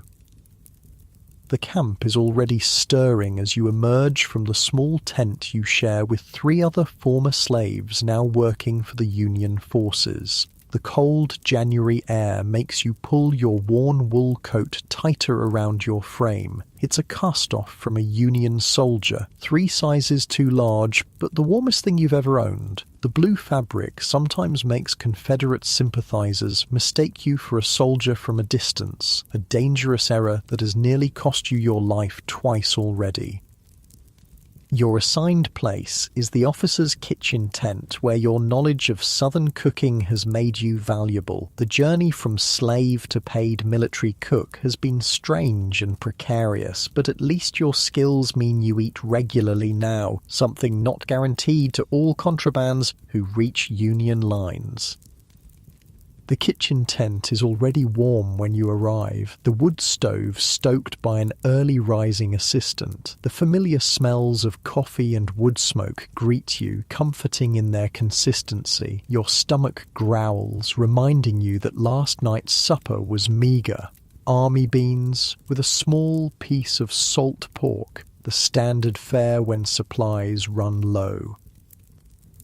"Morning, Samuel," calls Captain Whitley's personal servant, a free black man from Massachusetts named James. Unlike you, he was born free and educated, his speech and manners markedly different from your own, yet you formed a cautious friendship based on your shared work and the colour of your skin in an army of white men. "Morning," you reply, immediately moving to the table where ingredients for the officer's breakfast await. The contrast between what officers eat and what common soldiers receive never ceases to amaze you. While the enlisted men make do with hardtack, salt pork and coffee, the officers' table this morning will feature fresh eggs acquired from a local farm ham that Captain Whitley received in a package from home, and biscuits made with actual white flour rather than the coarse cornmeal that forms the basis of most meals in camp. Your fingers, stiff from the cold, work the biscuit dough with practiced ease. On the plantation, you occasionally helped in the main house kitchen during large gatherings, learning techniques from the enslaved cook there. That knowledge serves you well now, though the army ingredients often differ from what was available in Georgia. "Officers want something special tonight," James informs you as he arranges cups for coffee. Some general passing through, Captain says to make do with what we have but make it impressive. You nod, mind already cataloguing available ingredients and possibilities. Making do has been your life's work, turning whatever was available into something that could sustain body and spirit. Even on the plantation, where you worked the fields rather than the kitchen, you learned to supplement the meagre rations provided by your enslaver with whatever could be found, grown, or trapped. As the biscuits bake in the cast-iron stove, filling the tent with their aroma, you begin planning the evening meal. The official supplies include salt pork, beans, rice, and coffee. Not enough for anything special, but you have other resources, knowledge that makes you valuable beyond your strong arms and back. The forests and fields around the camp contain food invisible to most soldiers' eyes. Wild onions grow in abundance near the creek where laundry is done. Pokeweed, though poisonous if prepared incorrectly, provides tender greens when properly boiled. Sassafras roots can be dried and ground for thickening stews or making tea, and you've spotted persimmon trees that still hold some withered winter fruit, sweeter now after the frosts than in their autumn prime. While the officers breakfast on eggs and ham, you slip away for an hour of foraging. Your worn boots crunch through frost-stiffened grass as you make your way toward the wooded area beyond the camp perimeter. The sentry, recognizing you from previous expeditions, waves you through with only a cursory warning to watch for Confederate scouts. The winter landscape appears barren to untrained eyes, but you see potential meals everywhere. Your gnarled hands, marked by years of cotton picking before the war changed everything, now carefully dig beneath a particular oak tree, uncovering a cluster of winter mushrooms growing from buried roots. Not the most flavourful variety, but when dried and reconstituted in broth, they add a meatiness that's welcome when protein is scarce.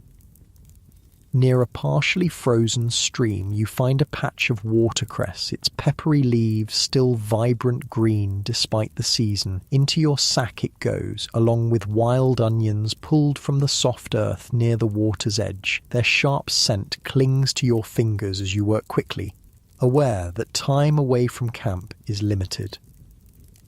The real prize comes when you spot tracks in the mud, possum or raccoon, you're not certain which, but either would make a welcome addition to the pot. Setting a simple snare with practiced hands, you mark the location in your mind. You'll return before evening to check it, hopefully finding meat to supplement the officer's meal. As you gather the last of the wild greens, your thoughts drift to the contrast between this life and your previous one. The work is still hard, the future uncertain, but for the first time you receive payment for your labour, $10 a month, though the army deducts $3 for the clothes they've provided. It's more money than you've ever possessed, though still less than white labourers receive for the same work. The changing relationship with food marks your transition to freedom most tangibly. On the plantation, you were always hungry, your rations deliberately kept minimal. Cornmeal, occasional salt pork, molasses if the harvest had been good. Now, while the army diet is monotonous, there's usually enough. And your knowledge of foraging means you eat better than many soldiers, supplementing official rations with nature's overlooked bounty.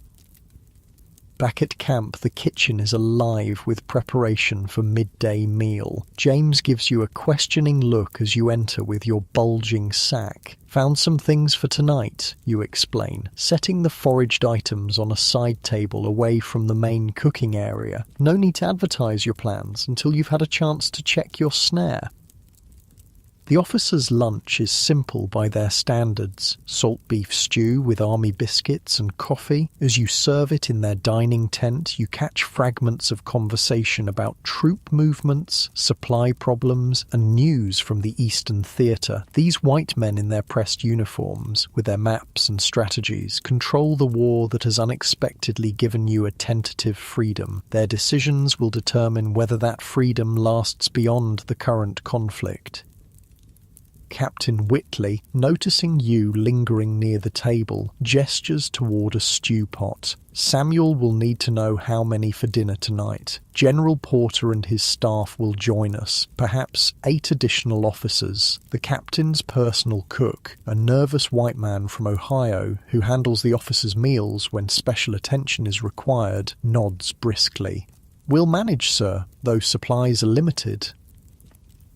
"I've seen Samuel work miracles with limited supplies before," Whitley responds with a thin smile. "I'm sure tonight will be no exception. Their confidence in your abilities would be flattering if it didn't come with such pressure. Still, you've faced worse challenges with far less support. At least here, failure means disappointment rather than the lash." After lunch, service ends, you return to check your snare while the white cook begins dinner preparations. The January air has grown colder, the sky heavy with the promise of snow. Your breath forms clouds as you make your way back to the wooded area, hoping the trap has proven successful. The gods of hunger must be smiling today. The snare holds a fat possum, its struggle already ended. With practiced movements, you reset the trap in case fortune favours you twice, then quickly field dress the animal. Its warm blood steams in the cold air as you work, the meat representing a significant improvement to tonight's planned meal. On the walk back to camp, you encounter another contraband, a woman perhaps a few years younger than yourself, gathering firewood with her small son. Like many who've escaped slavery and sought refuge with Union forces, they exist on the edges of the camp, doing laundry and other tasks in exchange for protection and meagre rations. "Morning, Esther," you greet her, noting how thin both mother and child appear. The army provides for those it employs directly, like yourself, but others receive less consistent support. Her eyes move to the possum in your hand, hunger evident in her gaze. Without hesitation, you pull your knife and cut away a portion of the meat, wrapping it in a large leaf before handing it to her. "Make sure you boil it good first," you advise, "then fry it with whatever fat you can find." Her gratitude manifests not in effusive thanks, but in a simple nod, one survivor to another, acknowledging the shared understanding that no one gets through these times alone. The boy stares at the wrapped meat with wide eyes, perhaps not remembering the last time he had fresh protein. Back at the kitchen tent, you find the white cook, a man named Ellis, already fretting over the evening meal. "We've got rice, beans, salt pork, and hardtack to work with," he complains. "How am I supposed to make something special from that?" You set your forage treasures on the table without comment. The possum meat, wild mushrooms, watercress, wild onions, and sassafras root. Ellis's expression shifts from exasperation to cautious optimism. "What exactly do you plan to do with all this?" he asks, poking at the possum meat with a suspicious finger. "Make do," you reply simply, echoing the captain's earlier instruction. The next hours pass in coordinated cooking efforts. Ellis, for all his initial skepticism, knows his business with the standard army ingredients. He transforms the beans and rice into something resembling a proper pilaf, using the last of the camp's pepper and a carefully hoarded bay leaf. Your contribution is more unorthodox. The possum, thoroughly cleaned and parboiled to remove any gamey taste, is rubbed with wild onion and the few spices available before being slow roasted over the fire. The mushrooms, reconstituted in warm water, form the base of a gravy thickened with crushed hardtack and seasoned with foraged herbs. The watercress becomes a simple salad dressed with a bit of vinegar and the last drops of olive oil from the officers' stores. It's a luxury the common soldiers would find unimaginable. Fresh greens in January. As the afternoon wanes, bringing early winter darkness, other contrabands drift toward the kitchen tent, drawn by smells that stand out from the usual camp aromas. A young man who escaped from a Mississippi plantation 3 weeks ago lingers particularly close, his hunger evident in how he watches every movement. "Need help carrying things to the officer's tent later?" he offers, clearly hoping for a taste of whatever has created such enticing smells. You recognize the strategy, one you've employed yourself in the past. Might need help, you agree. Stick around. Ellis either doesn't notice the exchange or chooses to ignore it. He's focused on a sweet potato pudding, the last of the vegetables acquired from a local farm, being transformed into a dessert sweetened with the dregs of molasses from the bottom of a nearly empty jug.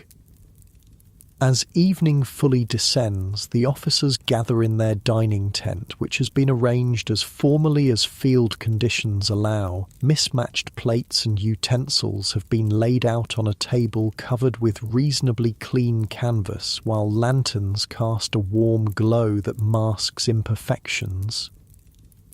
The serving begins, you and Ellis carrying in steaming platters while the young contraband and James follow with additional dishes. The officers' reactions are gratifying: surprise at the fresh greens, appreciation for the savoury possum, which Ellis has wisely introduced simply as roast game, and evident enjoyment of the mushroom gravy that disguises the humble origins of the reconstituted hardtack beneath.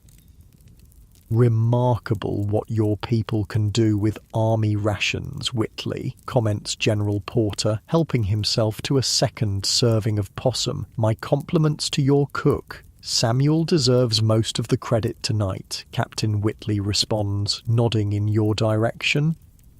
"He has a talent for finding what the rest of us overlook." The General's eyes meet yours briefly, with the cursory acknowledgement that passes for respect in these interactions. "Good man," he says, before returning to his conversation with the other officers. Those two words, casually offered and quickly forgotten by the speaker, settle into your chest with unexpected weight. Good man, not boy, not you there, not any of the countless degrading terms you've answered to throughout your life. A small thing perhaps, but another marker of the distance travelled from your former existence. After serving dessert, the sweet potato pudding receiving particular praise, you and the other kitchen workers retire to your own meal. As promised, you've set aside portions for those who helped, including generous servings for the young contraband whose name you've learned is Isaiah. "Where'd you learn about all them wild things?" Isaiah asks between eager bites of possum meat. "The mushrooms and such?" The question brings memories flooding back. Your grandmother, ancient even when you were a child, teaching you to identify plants that could heal and plants that could nourish. Knowledge passed down through generations, preserved despite everything that was taken from your people. "My grandmama showed me," you answer simply.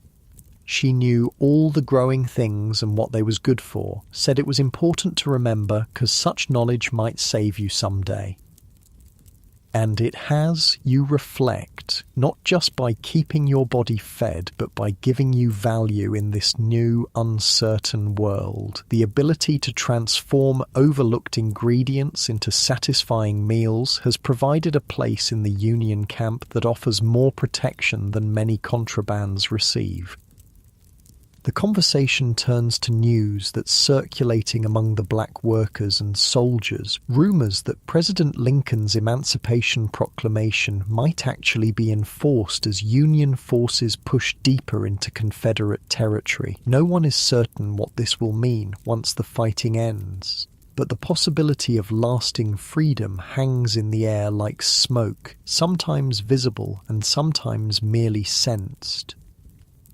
"My cousin joined one of them coloured regiments," Isaiah mentions, his voice dropping despite the fact that no white officers are nearby. "Fighting for the Union now, says if we don't fight for freedom ourselves, ain't nobody gonna give it to us proper."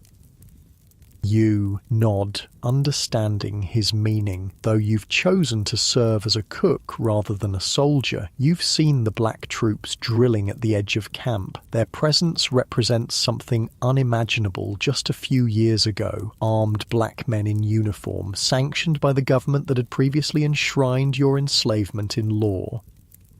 After the meal, while cleaning the kitchen area, you set aside bones and scraps that others might discard. Tomorrow, these will become soup stock, extracting every possible calorie from the day's fortune. You've learned never to waste anything edible, a lesson from slavery that serves well in wartime.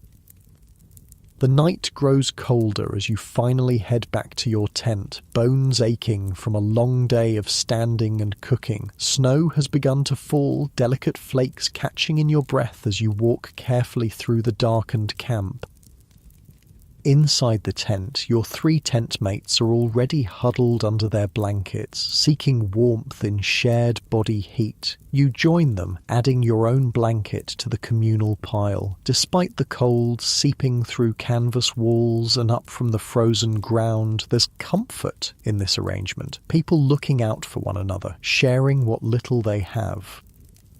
As you settle into your spot, muscles gradually relaxing, your mind drifts to the uncertain future. What happens when this war eventually ends? The army provides structure now, a place where your skills earn recognition and payment. But afterward, will the freedom promised by distant politicians translate into real opportunity, or will new forms of control replace the old?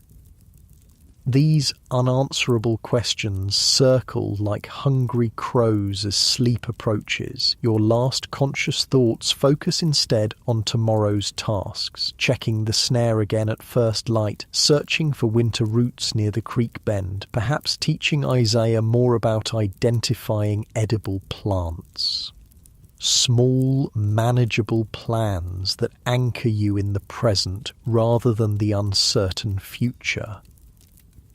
Your breathing slows as your body surrenders to exhaustion. Outside, snow continues to fall, covering the camp in clean whiteness that will turn to mud with tomorrow's activities. The war grinds on, generals plan their strategies, and you, caught in currents of history beyond your control, navigate this strange new world one meal at a time. Sleep claims you finally, dreams mixing memories of Georgia fields with the day's events. In these dreams, you gather ingredients not just for officers' meals, but for your own table, in your own home, serving children and grandchildren who will never know the lash or auction block. Whether such dreams can become reality remains to be seen, but tonight, at least, they provide comfort as deep as any full belly. The next morning arrives with stark brightness, sunlight reflecting off fresh snow that blankets the camp. Your body protests as you rise from the relative warmth of shared blankets, joints stiff from cold and the previous day's work. But there's no time to ease into the day. Officers expect their breakfast at the same hour regardless of weather. The snow crunches beneath your boots as you make your way to the kitchen tent. The camp is quieter than usual, the white covering muffling sounds and keeping many indoors who don't have essential duties. Your breath forms clouds in the frigid air and you pull your coat tighter, grateful again for its warmth despite the ill fit. In the kitchen, the stove has been lit but provides little heat beyond its immediate vicinity. Your fingers feel clumsy with cold as you begin mixing biscuit dough, working from memory rather than any written recipe. Flour, the precious small amount of lard saved from yesterday's cooking, a pinch of salt and water, simple ingredients transformed by knowing hands. While the biscuits bake, you brew coffee for the officers and a chicory substitute for the kitchen workers. The rich aroma fills the tent, promising warmth and alertness. You add a small spoonful of molasses to your own cup, the sweetness a rare indulgence that reminds you of Sunday mornings on the plantation when work started later and there was occasionally time to savour small pleasures. James arrives as you're setting out plates, his normally impeccable appearance slightly dishevelled from hurrying through the snow. Captain says they'll take breakfast in their quarters this morning, he informs you. Too cold in the dining tent. This means extra work. delivering individual trays, but also offers an opportunity. With officers staying in their tents, they'll be less likely to notice your brief absence to check the snare you set yesterday. After preparing and delivering the breakfast trays, you slip away from camp again, following your tracks from the previous day, now partially filled with fresh snow. The forest seems transformed, branches heavy with white, the usual sounds absorbed by the snow's soft presence. It reminds you of rare winter mornings in Georgia when snow would bring plantation work to a temporary halt, creating brief respite from endless labor. The snare holds another surprise. Not a possum this time, but a plump rabbit, its brown fur stark against the snow, a welcome find, though smaller than yesterday's catch. As you reset the trap, your experienced eyes scan the surrounding area, noting tracks that reveal where game has recently passed. You adjust the snare's position slightly, increasing chances for another successful catch. On the return journey, you detour to check a stand of pine trees you've noted previously. Carefully peeling back sections of outer bark, you expose the inner bark that can be dried and ground into a flour substitute when other options are scarce. It's bitter but nutritious. Knowledge that kept some enslaved people alive during particularly harsh times when plantation rations proved insufficient. The camp has fully awakened by your return, men trudging through snow for morning drill despite the conditions. The winter campaign continues regardless of weather, Union forces preparing for spring offensives that officers discuss in lowered voices during meals. In the kitchen tent, you find Isaiah waiting, eager to learn more about wild foods as promised. Despite the extra work his presence creates, explaining while working is harder than simply doing the tasks yourself. You value the opportunity to pass on knowledge that might help him survive whatever comes next. This here's pine bark, you explain, showing him your morning's collection. Not something you'd choose if you got better, but it'll keep hunger away when there's nothing else. Gotta dry it, then pound it fine as you can. Mix it with cornmeal if you got any, makes the taste less sharp. Isaiah watches intently as your hands demonstrate the preparation technique. My ma used to make flour from acorns sometimes, he offers. Had to soak them special to get the bitter out. You nod in recognition of shared knowledge. Your ma taught you right. Different kinds of acorns need different soaking. The white ones ain't so bitter, can use them quicker. This exchange of survival techniques continues throughout the morning as you prepare lunch. Standard army beans for the soldiers, slightly enhanced with wild onions for the officers. Isaiah proves a quick study, his youth not diminishing his appreciation for information that bridges the gap between hunger and sustenance. When he eventually leaves to attend other duties, he works primarily as a labourer unloading supply wagons. You feel a satisfaction different from successfully feeding officers. Teaching creates connection, affirms the value of knowledge preserved through generations of hardship. Isaiah may someday pass these same techniques to his own children, knowledge flowing forward like a river finding new channels. The remainder of the day passes in routine tasks, checking stores, preparing dinner, simpler than the previous night's special meal, cleaning equipment. Your rabbit becomes part of your own evening meal rather than the officers, shared among the kitchen workers and a few other contrabands who have become part of your informal community. As darkness falls earlier than seems possible, you find yourself sitting near the kitchen stove with James and Ellis, the day's work complete, but the tent still offering more warmth than your sleeping quarters. Conversation flows sporadically, comfortable silences interspersed with observations about camp life or cautious speculations about the war's progress.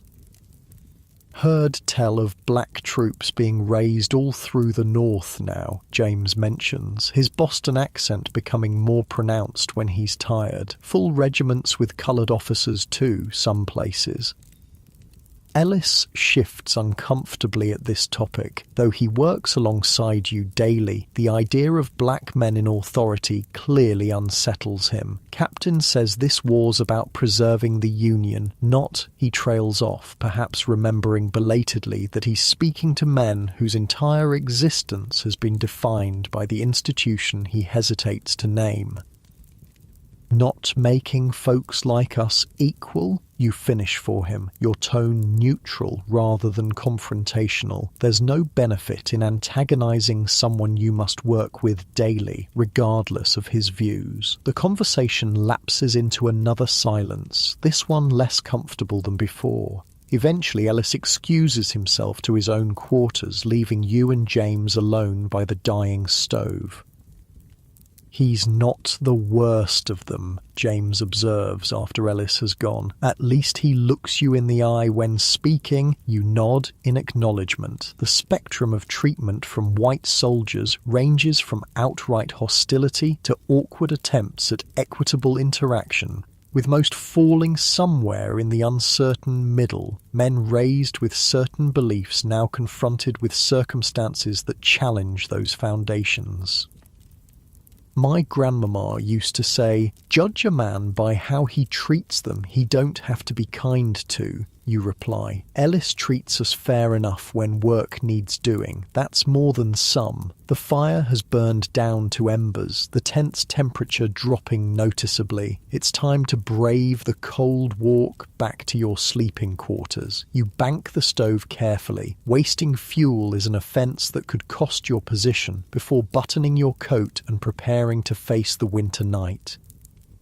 Outside, the temperature has dropped further, stars sharp and brilliant in a clear sky above the snow-covered camp. Your breath freezes almost instantly, forming a light frost on your beard as you walk. The snow squeaks beneath your boots, so cold now that it no longer yields, but crunches with each step.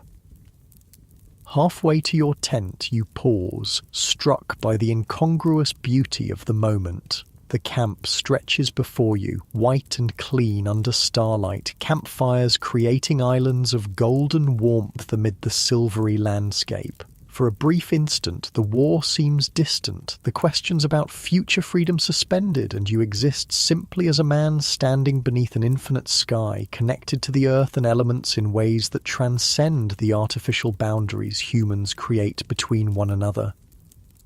The moment passes as quickly as it arrived, broken by the distant call of a century-changing watch. Reality reasserts itself. You are still in a military camp in the midst of a war that will determine your fate. The cold seeps deeper into your bones, urging movement toward shelter. In your tent, the other men are already asleep, their breathing forming a chorus of soft snores and deeper rumbles. You remove your boots but keep your coat on as you slip beneath your blanket, adding your body to the shared warmth. Despite the day's exertions, sleep doesn't come immediately. Your mind circles back to the conversation with Ellis and James, to the uncertain status you occupy in this transitional space between slavery and whatever comes next. Eventually, physical exhaustion overcomes mental restlessness. Your muscles relax one by one, tension flowing out of your body into the hard ground beneath. Tomorrow will bring its own challenges. More meals to prepare, more ingredients to forage, more navigation of the complex human relationships that define camp life. But tonight, with a full stomach and relative safety, represents a kind of freedom that would have seemed impossible 2 years ago.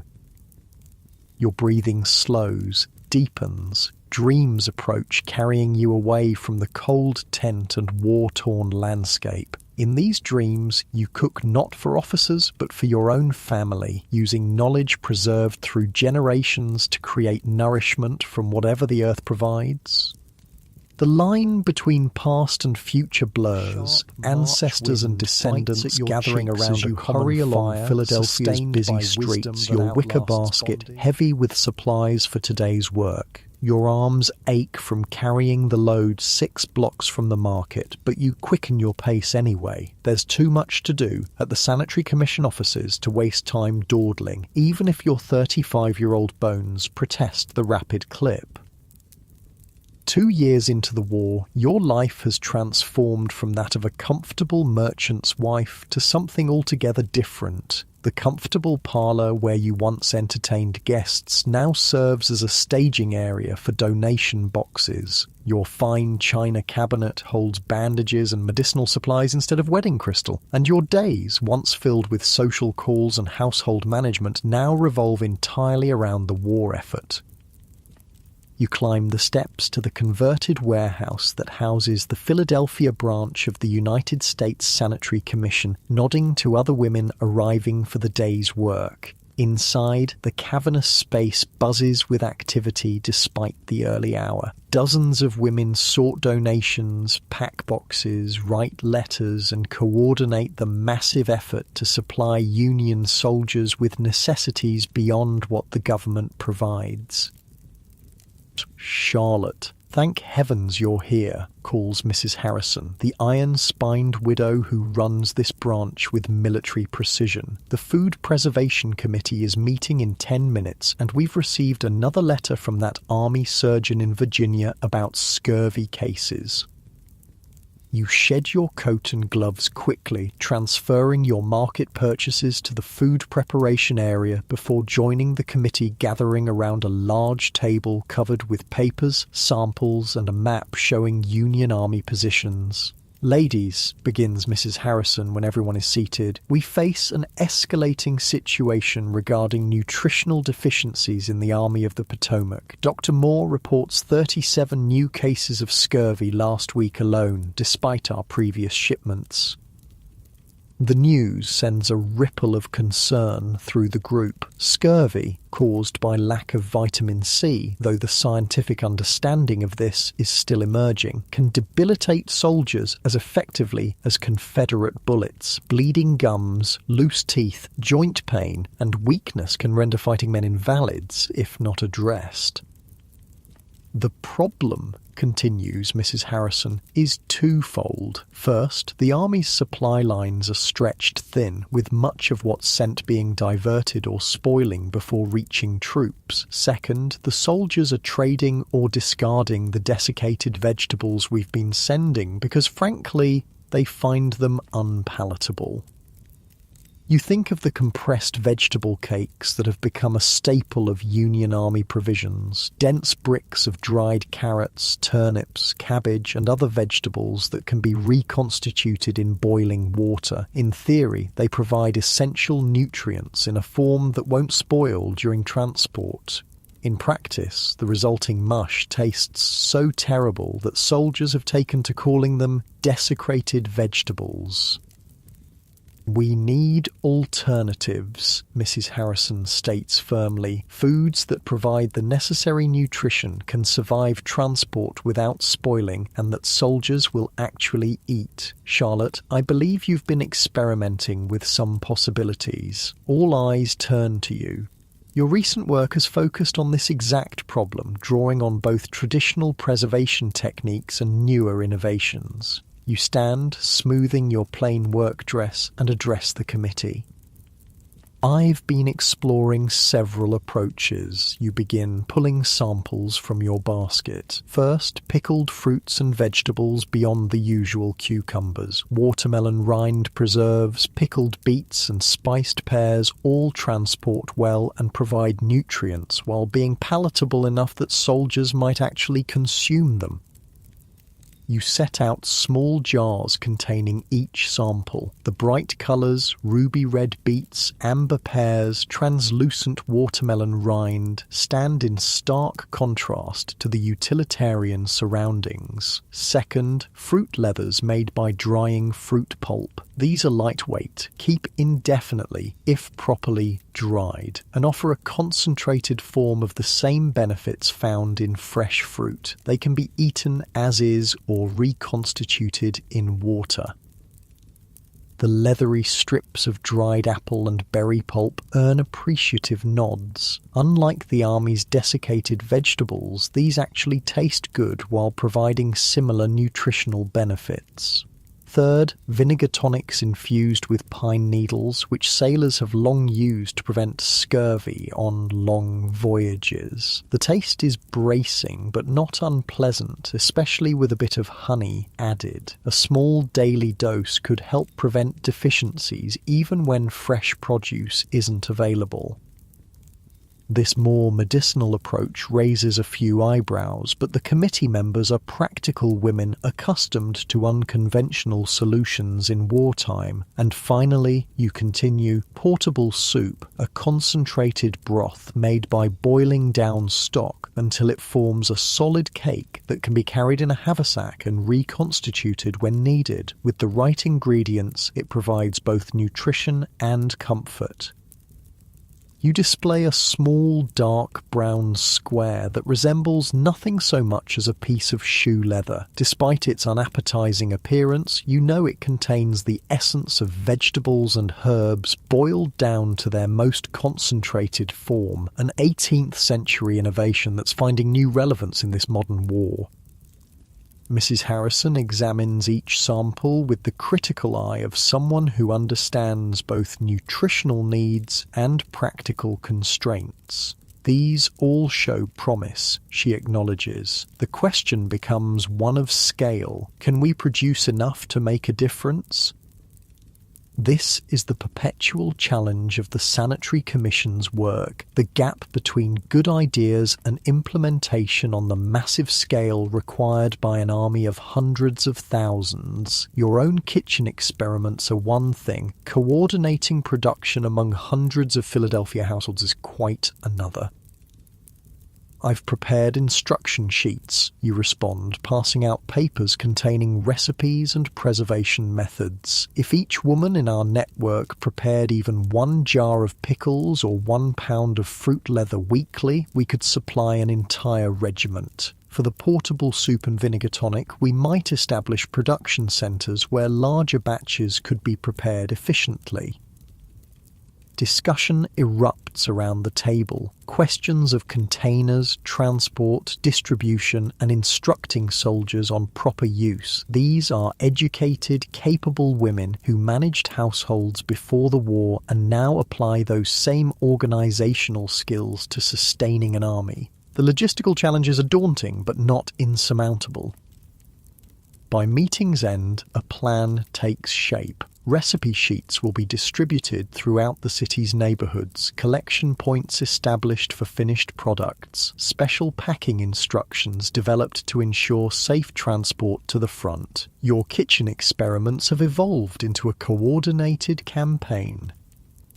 As the committee disperses to their various duties, Mrs. Harrison holds you back with a gentle touch on your arm. "There's something else," she says quietly. "A special request from General Grant's headquarters. They're planning for the spring campaign and want to provide emergency rations that soldiers can carry when separated from supply wagons. Something more nutritious than hardtack, but equally portable and durable."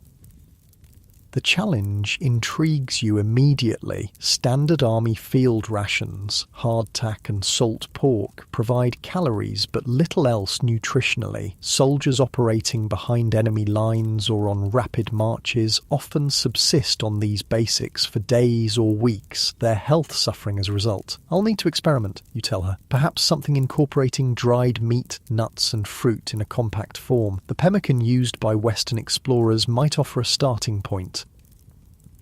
Use whatever resources you need, Mrs. Harrison replies. This could save lives if we get it right. With this new assignment adding to your already full plate, you head to the food preparation area where your market purchases await. The large communal kitchen serves multiple purposes for the Commission: testing preservation methods, preparing food for local hospitals, and demonstrating techniques for volunteers. Today, you'll be pickling beets using a method designed to preserve maximum nutritional value while creating a product that can withstand the rigors of military transport. Around you, other women work on different projects, drying apple slices on long strings, packing carefully wrapped pound cakes destined for a nearby military hospital, labeling jars of home-canned peaches. You roll up your sleeves and don a large apron, your fingers automatically reaching to remove your wedding ring before plunging hands into the inevitable mess of food preparation. The simple gold band catches the light as you place it in your apron pocket, prompting a momentary thought of your husband, now serving as a quartermaster with Union forces in Tennessee. His letters describe the challenges of feeding an army on the move, confirming the importance of your work here. The beets require thorough washing before being boiled in their skins. As you scrub the earthy root vegetables, your mind works on the emergency ration problem. Traditional pemmican combines dried meat pounded to powder with rendered fat and dried berries. High in calories and nutrients, stable without refrigeration, but not particularly appealing to palates accustomed to Eastern cuisine. Perhaps a modified approach. Jerked beef is already familiar to many soldiers. Combined with dried fruit, nuts, and perhaps a binding agent like molasses or honey, it could form a compact cake providing protein, fats, and carbohydrates in a relatively palatable form. You look deep in thought, observes Mrs. Foster, a banker's wife who works alongside you most days. Her once soft hands now show the same work-hardened calluses as your own, badges of honour in this new reality where ladies do manual labour without complaint. Trying to invent a new type of field ration, you explain, setting the cleaned beets into a large pot of water. Something better than hardtack, but equally portable. My son wrote that some soldiers are mixing hardtack crumbs with sugar and fat when they can get it, she offers. Calls it a hellfire cake because it burns in the stomach something fierce but keeps a man going all day. This informal intelligence from the front lines proves as valuable as any official report. Soldiers, by necessity, become innovators with the limited resources available to them. Their field adaptations often suggest directions for more formal development. As the beets boil, filling the kitchen with their earthy scent, you jot notes for experiments to try. The emergency ration will need careful balance. Too much fat will turn rancid, too little will reduce caloric value. Dried fruit provides both sweetness and essential nutrients, while nuts add protein and beneficial oils. The challenge lies in combining these elements in a form that remains stable under battlefield conditions. The morning passes in efficient activity, your hands working almost independently of your mind as you process the beets, peeling the cooked vegetables, slicing them into uniform pieces, preparing the pickling solution of vinegar, sugar, and spices. By midday, you filled 12 jars with ruby red beets suspended in clear liquid, each carefully sealed and labelled for transport. After a quick lunch of bread and cheese brought from home, you turn attention to your new project. The Commission's storerooms contain most of what you need. Dried beef from a recent donation drive, dried apples and berries prepared by volunteers last autumn, nuts collected by schoolchildren as part of their war contribution. Only a few ingredients require purchase, which you'll handle on tomorrow's market trip. The afternoon's experimental work produces 3 variations on portable emergency rations. The first combines powdered dried beef with rendered pork fat, dried berries and cornmeal, closest to traditional pemmican but adapted with ingredients familiar to Eastern soldiers. The second uses molasses as a binding agent instead of fat, resulting in a firmer, sweeter product resembling modern energy bars. The third, inspired by Mrs. Foster's Hellfire Cake report, incorporates crushed hardtack for bulk and stability. Each variation gets carefully wrapped and labelled, ready for evaluation by the committee tomorrow. Samples will eventually go to the front lines for testing under actual field conditions, but initial assessments of durability and palatability can happen here. By the time you finish cleaning your workspace, the short winter day is already fading toward dusk. Your back aches from hours of standing, and your right hand cramps slightly from the fine knife work required for uniform slicing. These minor discomforts register but don't truly trouble you. They're small sacrifices compared to what soldiers endure. You don your coat and gloves, preparing for the walk home through streets now darkening with evening shadows. The basket that arrived full of market purchases now contains your notebook, a small portion of leftover dried beef for tomorrow's experiments, and 3 jars of pickled beets deemed too imperfect for military shipment but perfectly suitable for home consumption.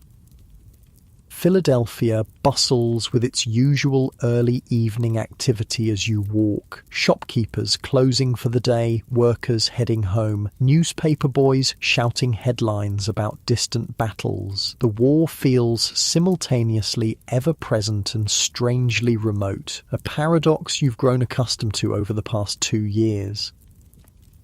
At home, your reduced household staff, cook and maid retained while others left for war work or manufacturing jobs, has maintained basic order despite your frequent absences. Dinner awaits, simple but nourishing. Tonight it's bean soup with salt pork and cornbread, a meal not so different from what soldiers might receive on a good day in camp. You eat at the kitchen table rather than the formal dining room, exchanging news of the day with Mary, your cook of 15 years whose son now serves with a Pennsylvania regiment. Her practical knowledge of food preservation has proven invaluable in your commission work, the traditional class boundaries between you blurring in the face of shared purpose. "I've been thinking about those emergency rations you mentioned this morning," Mary says as she serves the soup. "My grandmother used to make something she called travel bread when the men went on long hunting trips. Cornmeal, rendered fat, dried meat and maple sugar pressed into cakes hard as stone. Said a piece the size of your palm would keep a man going all day." This is precisely the kind of traditional knowledge that often proves most valuable, techniques refined over generations to solve practical problems of survival. "Do you remember how she made it?" you ask, immediately interested. Mary nods. "The trick was cooking the cornmeal first in a little water, then mixing everything while it was still hot. When it cooled, it set up hard, but would still soften in your mouth or in hot water if you had it." You make a note to try this method tomorrow. The pre-cooking of cornmeal might solve the texture problems you encountered with your third sample today, which remained somewhat crumbly despite your best efforts at compression. After dinner, you settle in your husband's study, now converted to a home workspace for commission business. Letters need answering, reports require review, and tomorrow's experiments demand planning. The grandfather clock in the hallway chimes 9 before you realise how late it's grown. Your focus on work having eclipsed awareness of time passing. As you prepare for bed, your thoughts drift again to your husband, facing his own challenges, keeping supply lines functioning in the Western theatre. Your separate war work has kept you apart for months at a stretch, your marriage maintained through letters that take weeks to arrive. Sometimes you wonder what reintegration will feel like when the fighting eventually ends, whether the independent capabilities you've both developed will complement or conflict when normal life resumes. If normal life ever resumes, 2 years of war have fundamentally altered the nation's fabric, creating new realities that can't simply be undone when peace returns. Your own transformation from society wife to sanitary commission coordinator represents just one thread in a vast tapestry of change. Sleep comes slowly despite physical exhaustion, your mind still working on solutions to the emergency ration problem. In the drifting space between wakefulness and dreams, ideas bubble up, using honey as both preservative and binding agent, incorporating dried eggs for additional protein, finding ways to prevent the fat component from turning rancid in summer heat. Morning arrives with pale sunlight filtering through your bedroom curtains and the distant sounds of the city beginning its day. Your body protests briefly as you rise, muscles stiff from yesterday's work, but routine carries you forward, washing, dressing in another practical work dress, securing your hair in a simple style that won't interfere with the day's activities. Breakfast is quick. Tea, toast with a bit of precious butter, and one of your experimental emergency ration bars. The flavour isn't unpleasant, though the texture needs improvement. It provides surprising satiety for its small size, an encouraging sign for its intended purpose. The day ahead holds committee reports, another pickling session focused on onions this time, and further experimentation with the emergency rations incorporating Mary's travel bread technique. Beyond that stretches the seemingly endless work of supporting an army that grows larger with each passing month, its needs multiplying faster than civilian efforts can meet them. Yet, as you gather your materials and prepare to leave for another day at the commission offices, you feel a sense of purpose that transcends the exhaustion. Your work directly contributes to keeping soldiers alive and functioning, not through weapons or tactics, but through the fundamental necessity of nourishment. The fruits of women's traditional knowledge, preserving, pickling, drying, adapting recipes to available ingredients, have found new significance in this conflict. Skills once valued primarily for household economy now serve national strategic interests. The jars of pickled vegetables leaving your kitchen might prevent scurvy in a regiment preparing for spring offensives. The emergency ration you're developing could sustain scouts gathering intelligence behind enemy lines.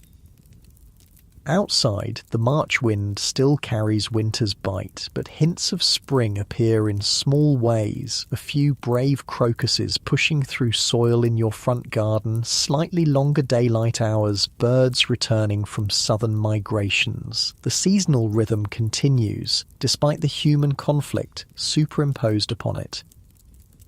You lock your front door and step into the morning, basket once again filled with supplies for the day's work. Around you, Philadelphia proceeds with its wartime routine. Women heading to factories where they've replaced male workers, children collecting scrap metal for the war effort.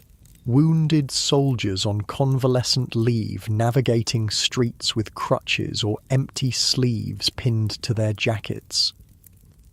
This is not the life you envisioned when you married a prosperous merchant 15 years ago, expecting a comfortable progression through the predictable stages of a society wife's existence. Instead, you found yourself transformed by circumstances into something altogether different, a creator of solutions to problems you never imagined facing, a coordinator of efforts that span from individual kitchens to battlefield hospitals hundreds of miles away. As you walk toward the commission building, your mind already refining yesterday's recipes and planning today's experiments, you reflect on the strange alchemy of war, how it destroys and creates simultaneously, breaking down established patterns while forging new ones from necessity.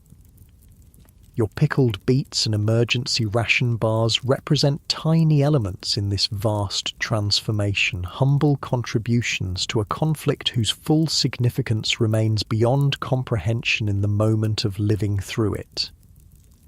The commission building comes into view, other women already gathering on its steps with their own baskets and bundles. You quicken your pace to join them, ready for another day of translating traditional food knowledge into modern survival tools. The work awaits, immediate and practical, demanding focus on today's tasks rather than abstract contemplation of the war's meaning. Inside, Mrs. Harrison has already posted the day's assignments and meeting schedule. Your name appears beside emergency ration development and pickle production supervision. Exactly as expected, you hang your coat on the communal rack, don your work apron, and step fully into the day's demands. By noon, Mary's travel bread technique has proven its worth. The pre-cooked cornmeal binds the other ingredients far more effectively than your previous attempts, resulting in a compact cake that resists crumbling while remaining chewable. You've produced a dozen test samples with varying proportions of ingredients, each carefully labelled for systematic evaluation. The afternoon pickled onion session proceeds efficiently with 10 volunteers under your guidance. The sharp aroma fills the kitchen area, bringing tears to everyone's eyes but spirits remaining high. These women understand that their stinging eyes and vinegar-scented hands contribute directly to soldiers' health, their discomfort insignificant compared to battlefield suffering. As you supervise the proper sealing of jars, a critical step for preventing spoilage during long transport, Mrs. Harrison approaches with a telegram in hand. "Charlotte, excellent news," she announces, her normally stern expression softened by satisfaction. Reports from the Army of the Potomac Medical Director confirm scurvy cases declined by 40% after our last shipment of preserved fruits. Our work is making a measurable difference. The simple statement, delivered with characteristic restraint, nevertheless sends a wave of emotion through you and the other women, concrete evidence that your collective efforts translate to real results: fewer soldiers suffering, more men remaining fit for duty, lives potentially saved through the humble medium of preserved food. You think again of those compressed cakes of desiccated vegetables that soldiers find so unpalatable they'd rather risk scurvy than consume them. Your pickled beets and onions, while never destined for culinary awards, at least offer enough flavour to ensure they'll actually be eaten. Sometimes the most sophisticated solution isn't the most effective one. By day's end, you've finalised the emergency ration recipe, documented precise instructions for its production, and scheduled a full committee review for tomorrow. The pickled onions stand in neat rows, cooling and sealing, ready for packing and shipment next week.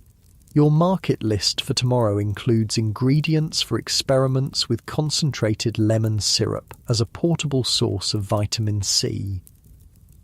As you walk home in the gathering dusk, physically tired but mentally satisfied, you notice small signs of ordinary life continuing amid war's disruptions. Children playing in a park, a young couple walking arm in arm, shopkeepers still selling non-essential items like ribbons and candies.